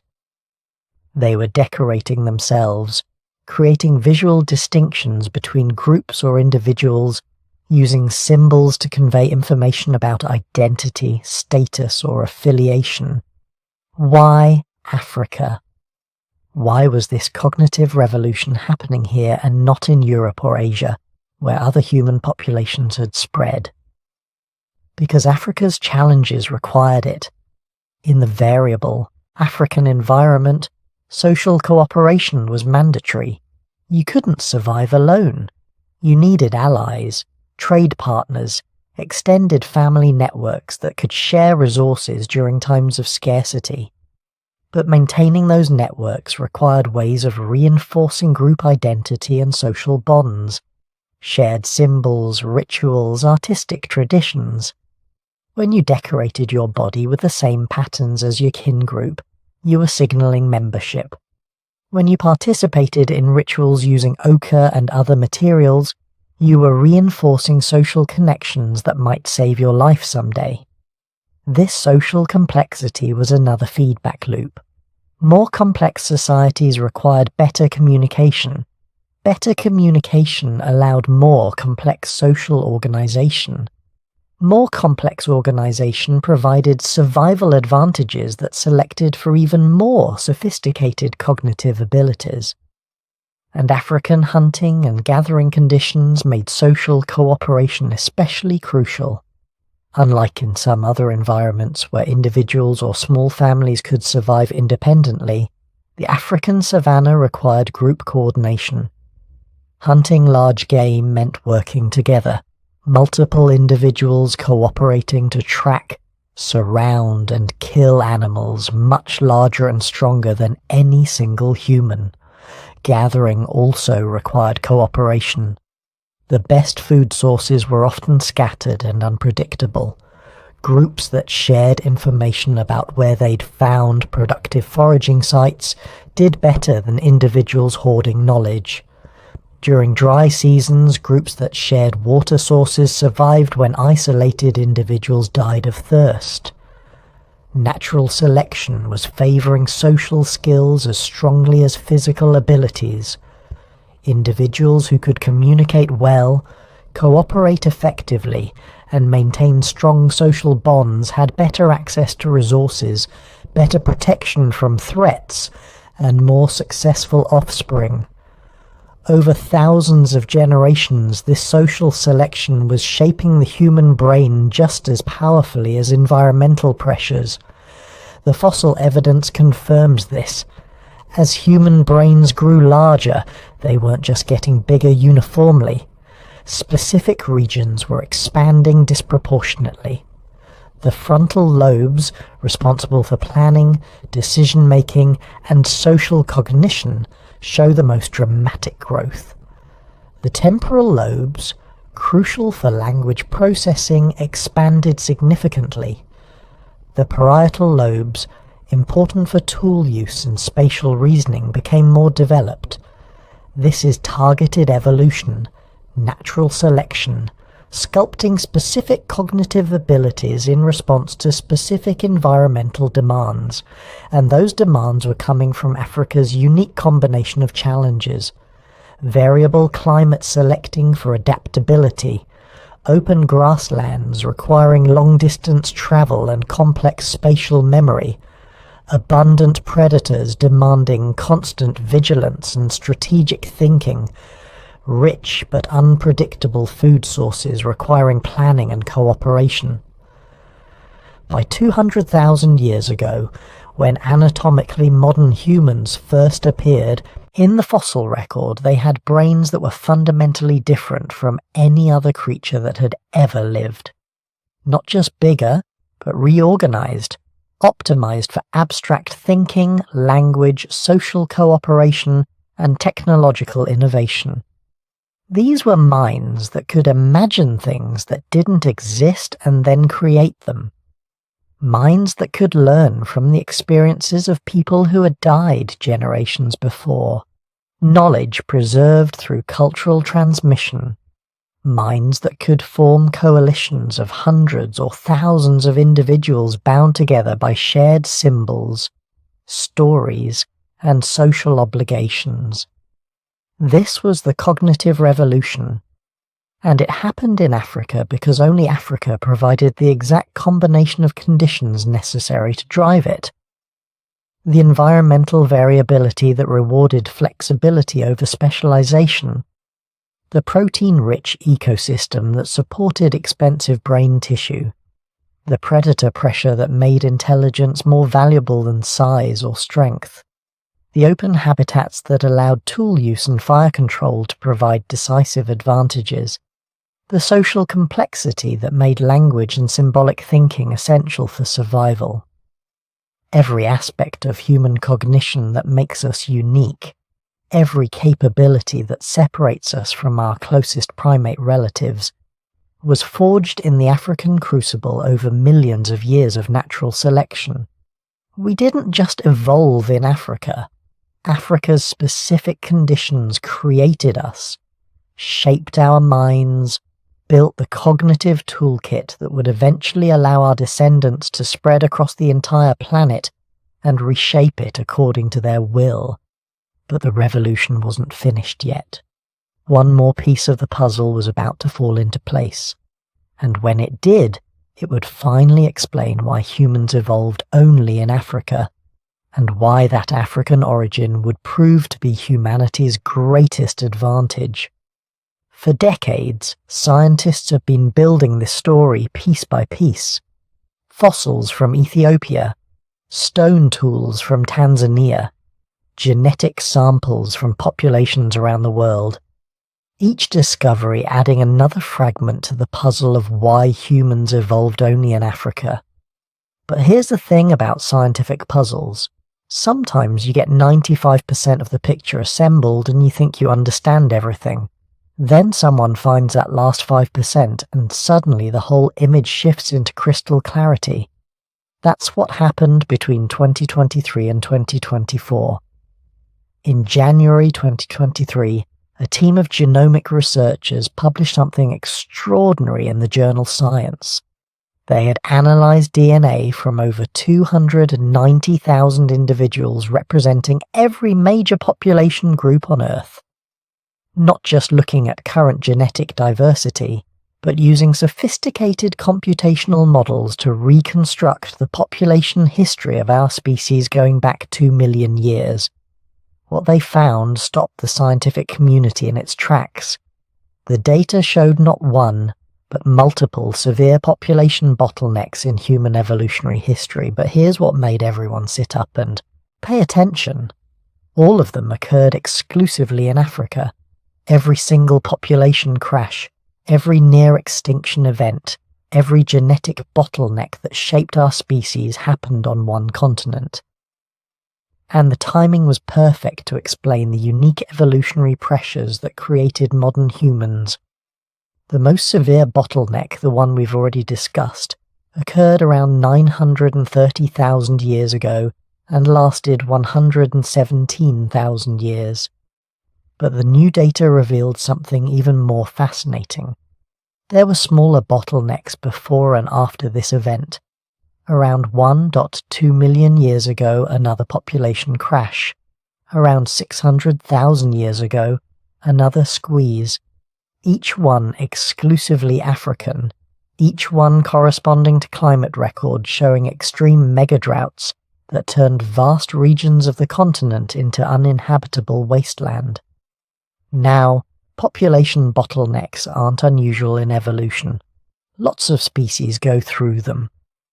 But what made these discoveries revolutionary was the comparison data. The same genomic techniques applied to populations of other primates, other large mammals, even other human species like Neanderthals and Denisovans showed completely different patterns. Non-African species showed bottlenecks too, but they were random, scattered, caused by local disasters or isolated climate events. The African pattern was different. It was systematic, repeated, and directly correlated with continent-wide climate cycles that didn't occur anywhere else on Earth. This wasn't just bad luck. This was something unique about Africa itself. Then in August 2023, paleontologists working in the Olorgesailie Basin in Kenya announced a discovery that filled in one of the most frustrating gaps in the fossil record.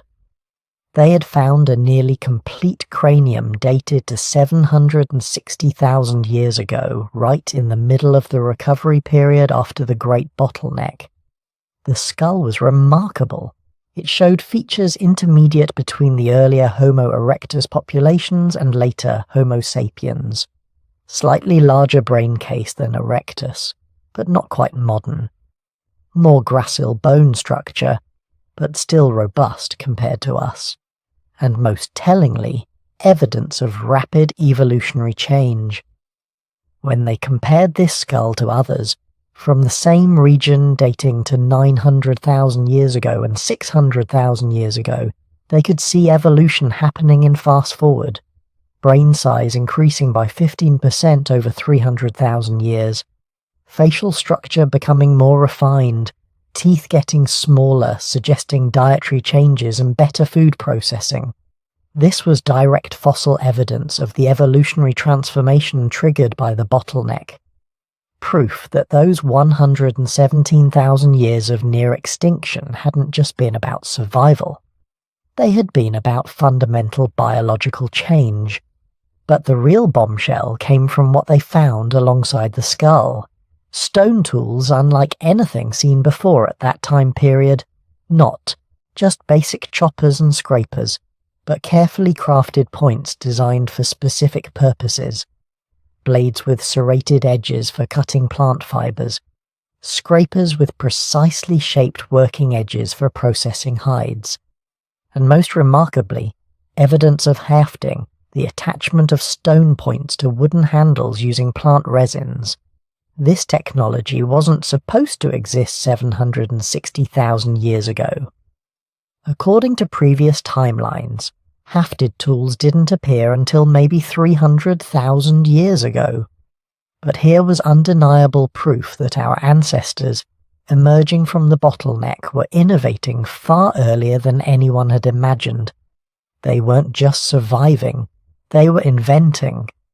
Then the climate scientists weighed in with their own revelations. Using new computational models that could simulate ancient weather patterns with unprecedented accuracy, researchers reconstructed the climate of Africa over the past 2 million years and compared it to conditions on every other continent during the same period. The results were unambiguous.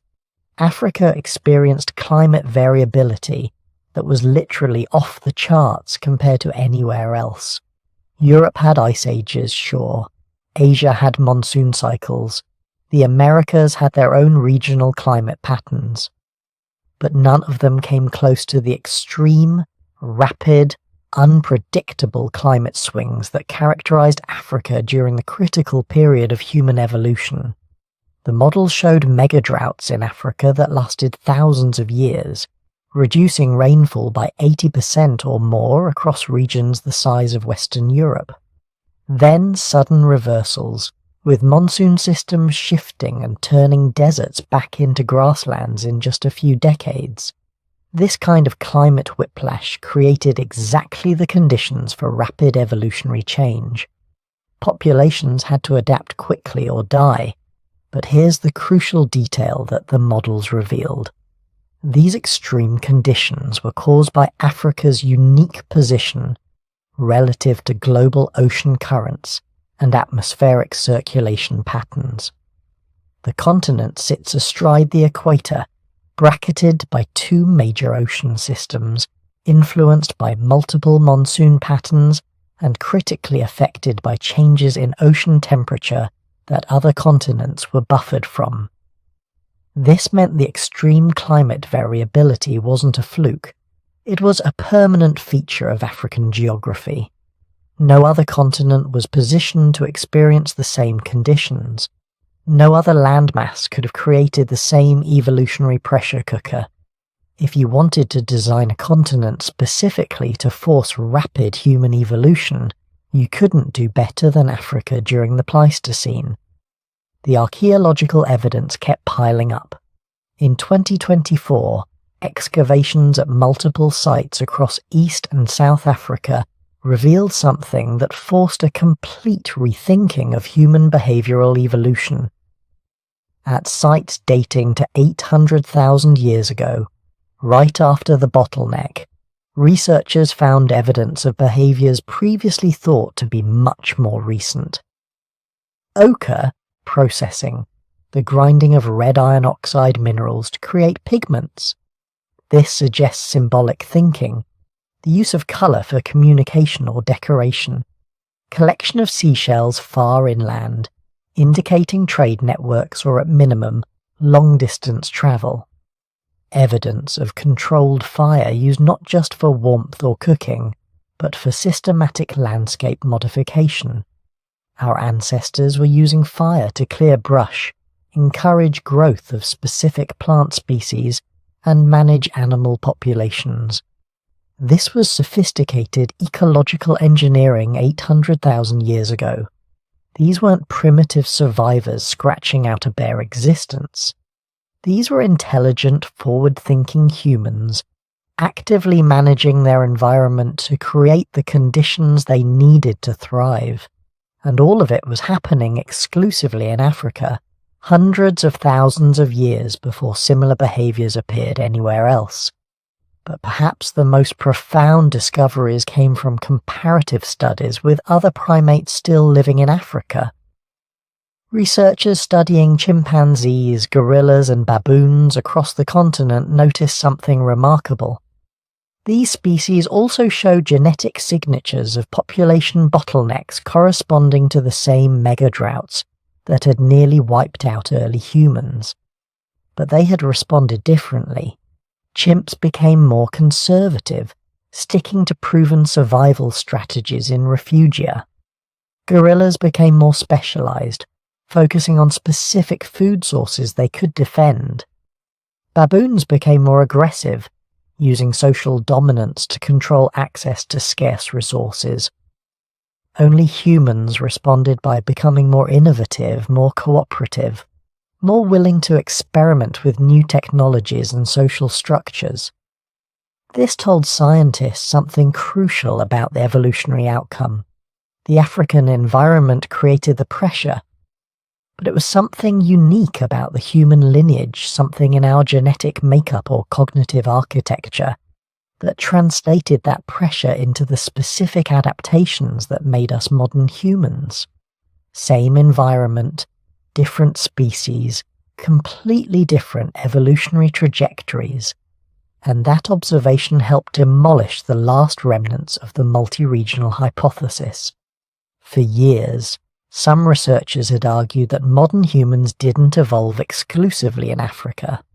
Instead, they proposed that Homo erectus populations spread across Africa, Europe and Asia around 2 million years ago, and then evolved into modern humans simultaneously in multiple locations, exchanging genes occasionally but developing modern characteristics independently. It was an elegant idea, but the new evidence killed it dead. The genomic studies showed conclusively that all modern human populations share recent common ancestry in Africa. Not 2 million years ago, but less than 300,000 years ago. The genetic diversity patterns are unmistakable.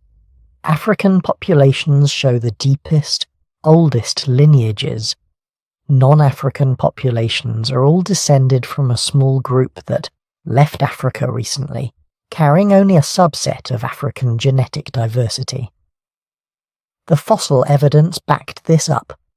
Every attempt to find transitional fossils showing local evolution from Erectus to Sapiens outside Africa had failed. The skulls don't show gradual change from archaic to modern features. Instead, they show archaic humans living in Europe and Asia, then suddenly being replaced by modern humans who appear fully formed in the archaeological record. The climate modelling explained why this had to be the case. Those unique African conditions, the extreme climate variability, the repeated bottlenecks, the constant pressure for innovation, they simply didn't exist anywhere else. Europe and Asia had their own challenges, absolutely, but they were different kinds of challenges that selected for different adaptations. Neanderthals became cold-adapted specialists. Denisovans became high-altitude and maritime specialists. Modern humans, forged in the African Crucible, became generalist survivors capable of adapting to anything, and that difference was everything. The 2024 studies also revealed something unexpected about those ancient mega-droughts. They weren't just disasters, they were innovation engines. By analysing archaeological sites before, during, and after major drought periods, researchers could track technological change in real time. And what they found was remarkable. Stone tool complexity increased dramatically during drought periods, not after, during. When conditions were at their worst, when survival seemed most uncertain, that's when humans innovated most rapidly. New tool types appeared, new food processing techniques emerged, new hunting strategies developed. It was as if the pressure of near extinction stripped away conservative traditions and forced experimentation. Then, when conditions improved, these innovations persisted and spread. The technologies developed during crisis periods became the baseline for the next generation. Each drought ratcheted up the sophistication of human culture another notch. Over hundreds of thousands of years, this cycle of crisis and innovation transformed simple Stone Age survivors into beings capable of abstract thought, symbolic communication, and technological mastery. But here's what really brings it all together. All of these recent discoveries, the genomics, the fossils, the climate models, the archaeology, they don't just confirm that humans evolved in Africa. They explain why humans could only have evolved in Africa. Why no other continent could have produced our species. You needed the climate extremes to create the selection pressure. You needed the geographic diversity to provide refugia during crisis periods. You needed the ecological richness to reward innovation when conditions improved. You needed the specific configuration of ocean currents and atmospheric patterns that made Africa's climate uniquely variable. You needed the megafauna that forced development of sophisticated hunting strategies. You needed the disease environment that selected for robust immune systems. You needed all of it, all at once, operating together for millions of years. No other place on Earth had that combination. No other continent could have done it. Africa wasn't just where humans happened to evolve. It was the only place where we could have evolved. The final piece of the puzzle wasn't another fossil or another gene sequence. It was understanding that the puzzle could only have one solution. That every piece, every discovery, every line of evidence points to the same inescapable conclusion. We are an African species, not by accident, not by coincidence, but by the fundamental laws of evolution operating in a unique environment that shaped us into what we are today. And now, finally, we can see the complete picture. So let's address the question you're probably asking. If the conditions in Africa were so perfect for human evolution, could it have happened somewhere else? Could Asia have produced humans? Europe? What about the Americas or Australia? It's a fair question, and the answer is fascinating. Because when you actually look at the specifics, when you examine what every other continent had or didn't have during the critical period, you realize something incredible. Nowhere else on Earth could have done it. Not even close. Let's start with Asia. At first glance, Asia seems promising. It's enormous, spanning multiple climate zones from tropical rainforest to Arctic tundra. It has diverse ecosystems, plenty of animals, mountain ranges, river valleys, everything you'd think would be necessary for human evolution. But here's what Asia didn't have: the right kind of instability. See, for most of the past 10 million years, Asia's climate has been relatively stable. Not unchanging, but stable in a way that didn't create the intense selection pressure necessary for rapid brain evolution. Sure, there were ice ages and warm periods, but the transitions were gradual. Populations had time to migrate, to find new territories when conditions changed. There was no forcing function, no environmental pressure cooker that demanded adapt or die on the timescale necessary to drive brain expansion. Even more importantly, Asia didn't have the right primate starting material. By the time conditions might have favored human-like evolution, the primates that had colonized Asia millions of years earlier had already specialized. They'd become langus, macaques, and gibbons, each perfectly adapted to their ecological niche. They weren't generalists anymore.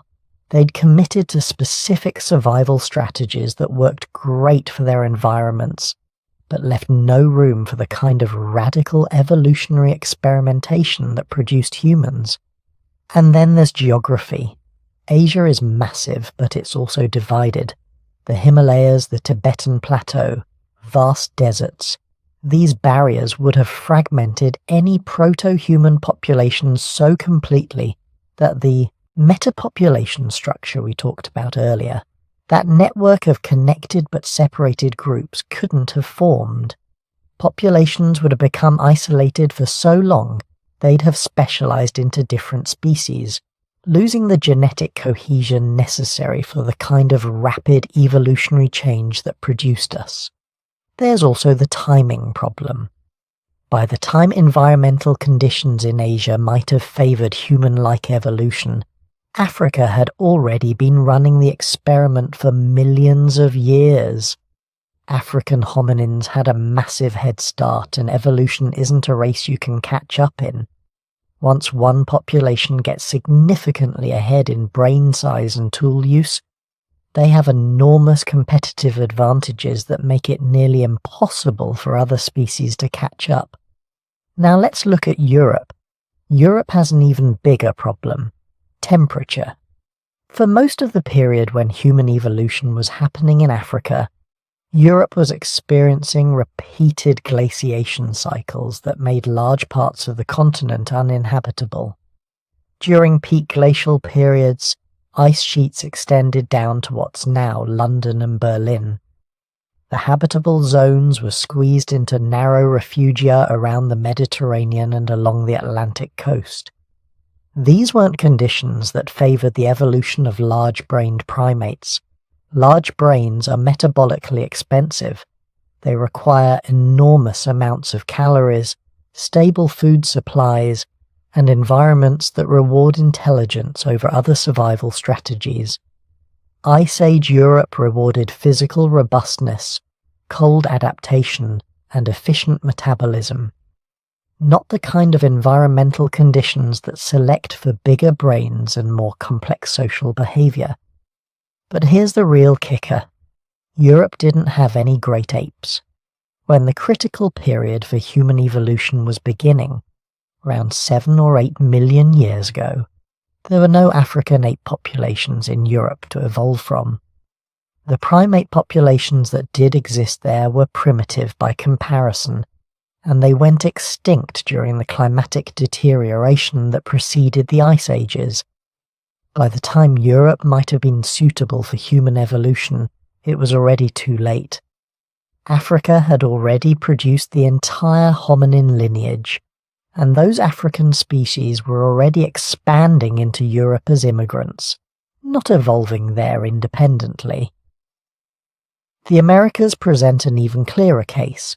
North and South America had no great apes at all, not during the critical period, not ever.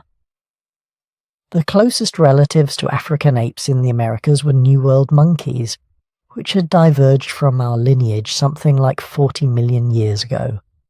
They were separated from us by an evolutionary gulf so vast that no amount of selection pressure could have bridged it in the time frames we're talking about.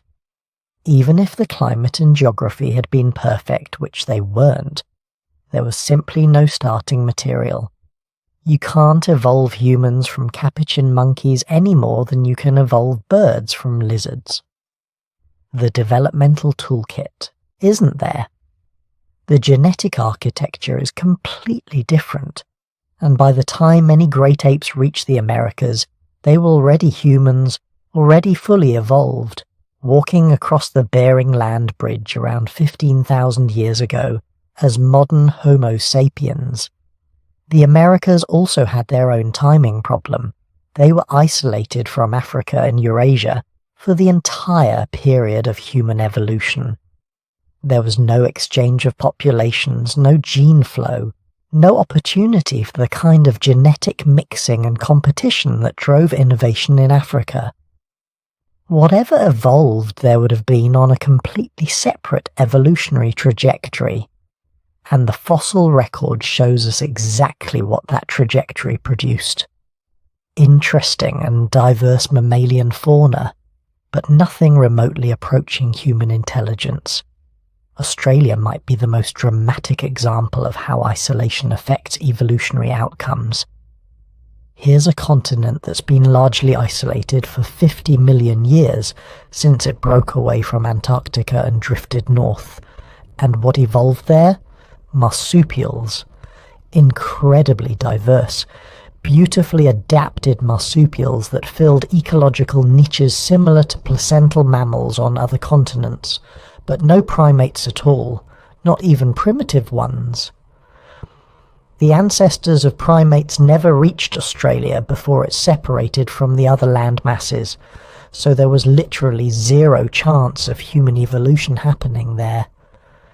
The developmental starting point was missing by tens of millions of years of evolutionary divergence. You could give Australia another 100 million years of perfect conditions, and it still wouldn't evolve humans independently because the basic genetic architecture isn't there to work with. But all of this raises a deeper question. Why did only Africa have the right primates to begin with? This is where we need to talk about the primate prerequisite, and it takes us back even further in time. Around 23 to 5 million years ago, during the Miocene epoch, Africa experienced something unique. A combination of climate conditions, forest coverage, and geographic positioning that allowed primates to diversify in ways they couldn't anywhere else. The continent had extensive tropical forests that provided the complex three-dimensional environment where primate traits like grasping hands, stereoscopic vision, and large brains first evolved. But it also had enough climatic variability to create selection pressure for adaptability rather than over-specialization. This created what evolutionary biologists call an adaptive radiation.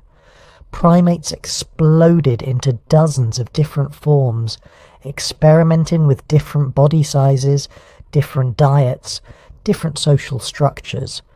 Some became specialized leaf eaters, others focused on fruits.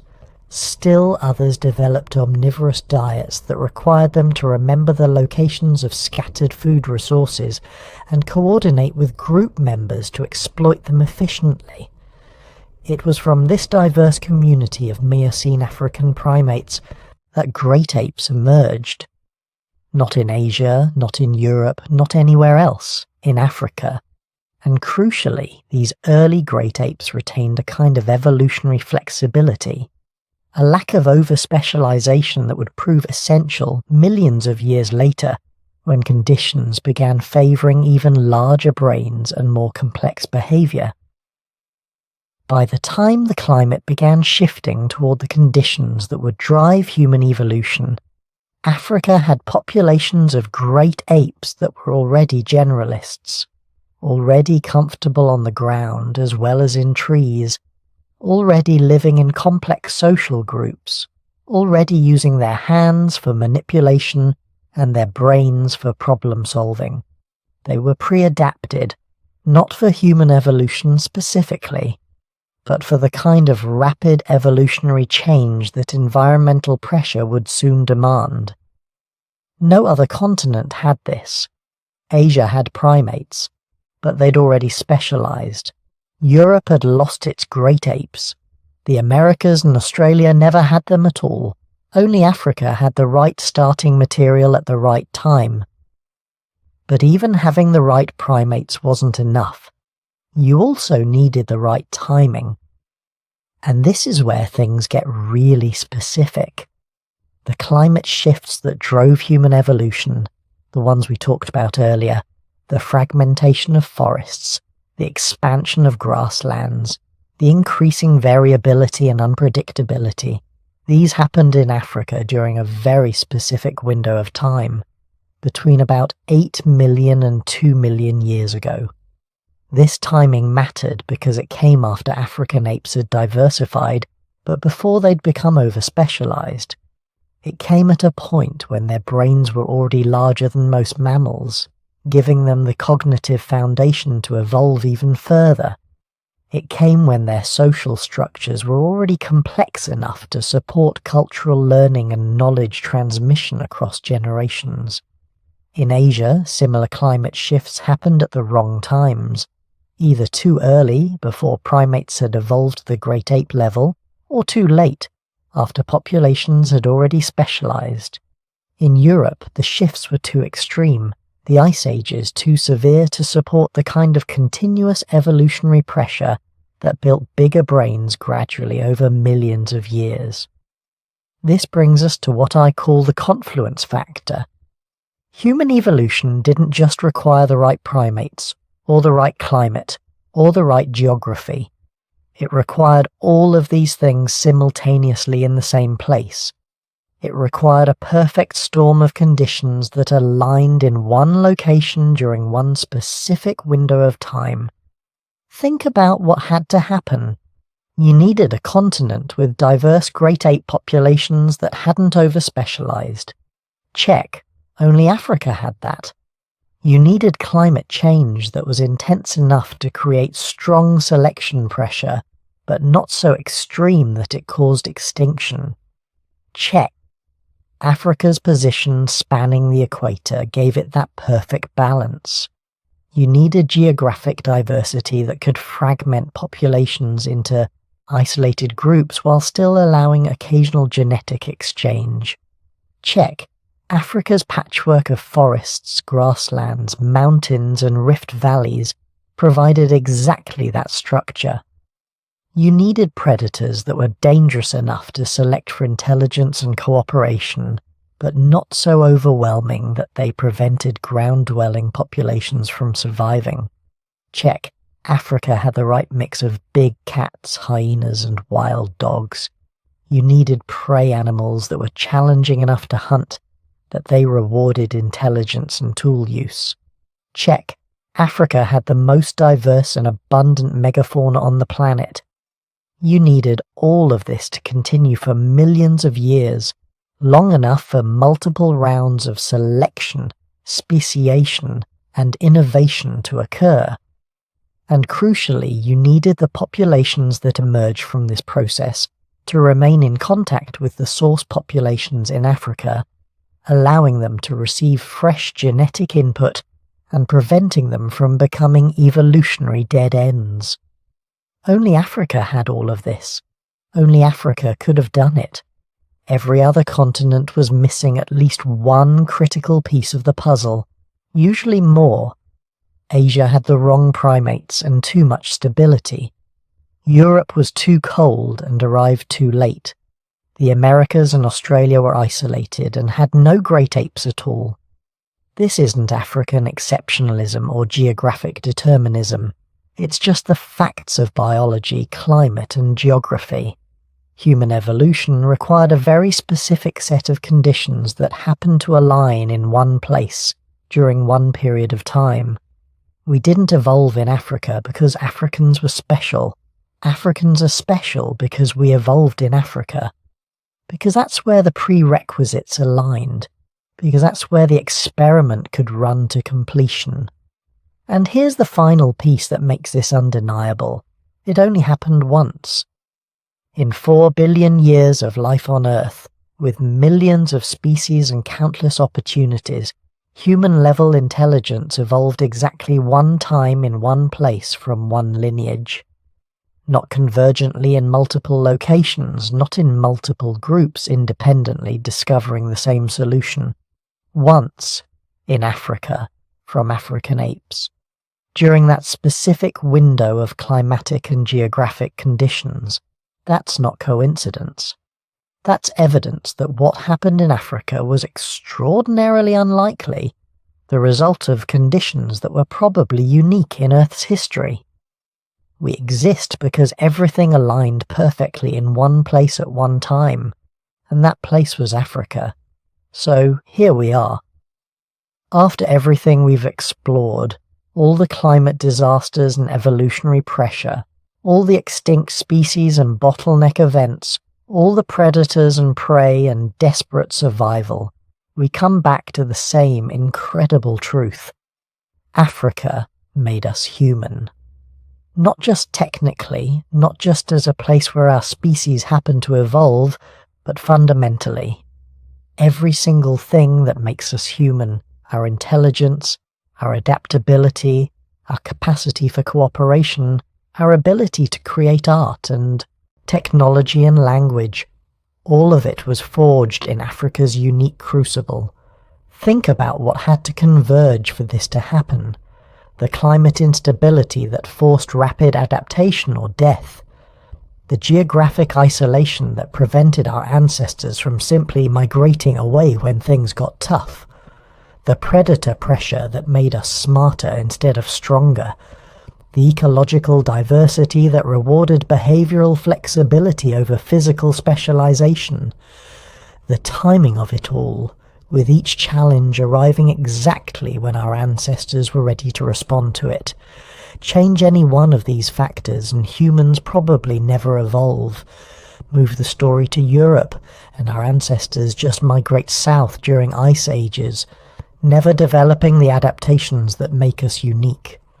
Set it in Asia, and the geographic scale is too vast, population spread out too much to maintain the selection pressure needed for rapid evolution. Put it anywhere else on Earth, and the combination of pressures just isn't right. Only Africa had everything. Only Africa could have done this. And here's what that means. Every person listening to this, wherever you are right now, whatever you look like, whatever language you speak, you are African. Not metaphorically, not symbolically, literally. Your ancestors survived that 117,000-year bottleneck. They endured droughts that lasted centuries and volcanic winters that blocked out the sun.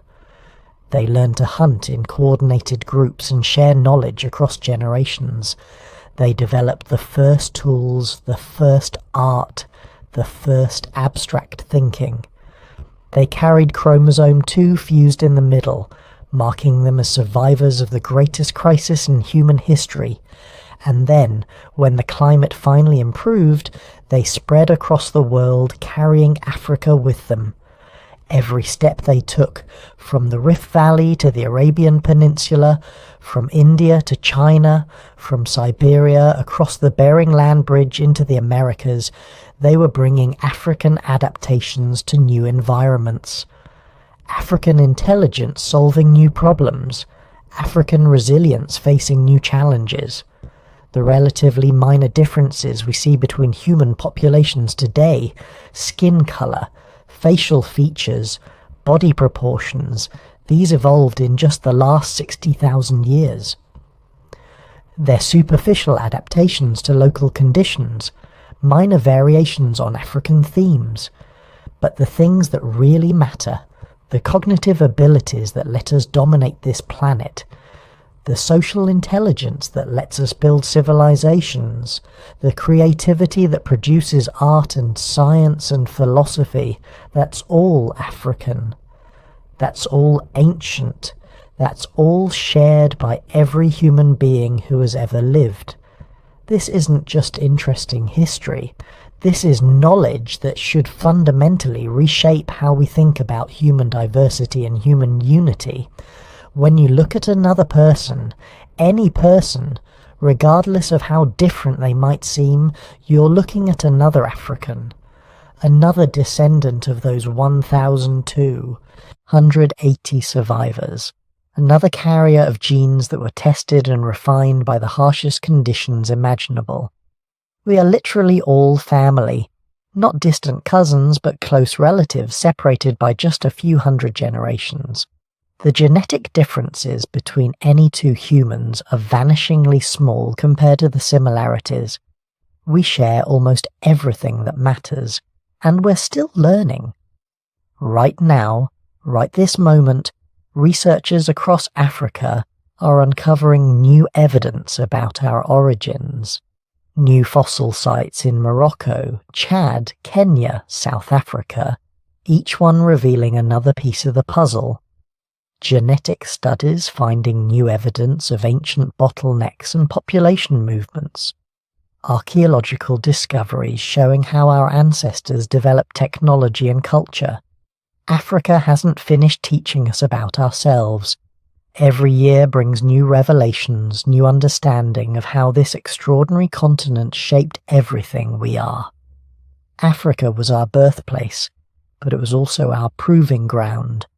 The place where random apes became thinking beings, where survival required not just strength but intelligence, not just instinct but innovation, where the challenges were so intense that only the most adaptable, most cooperative, most creative individuals could pass on their genes. We're the result of that proving ground. Every one of us. We carry Africa in our DNA, in our minds, in the very structure of our chromosomes. And that's not where our story ends. That's where it begins. Because everything humans have accomplished since leaving Africa, every civilization we've built, every technology we've invented, every work of art we've created, it's all been possible because of what Africa made us. We are all Africans.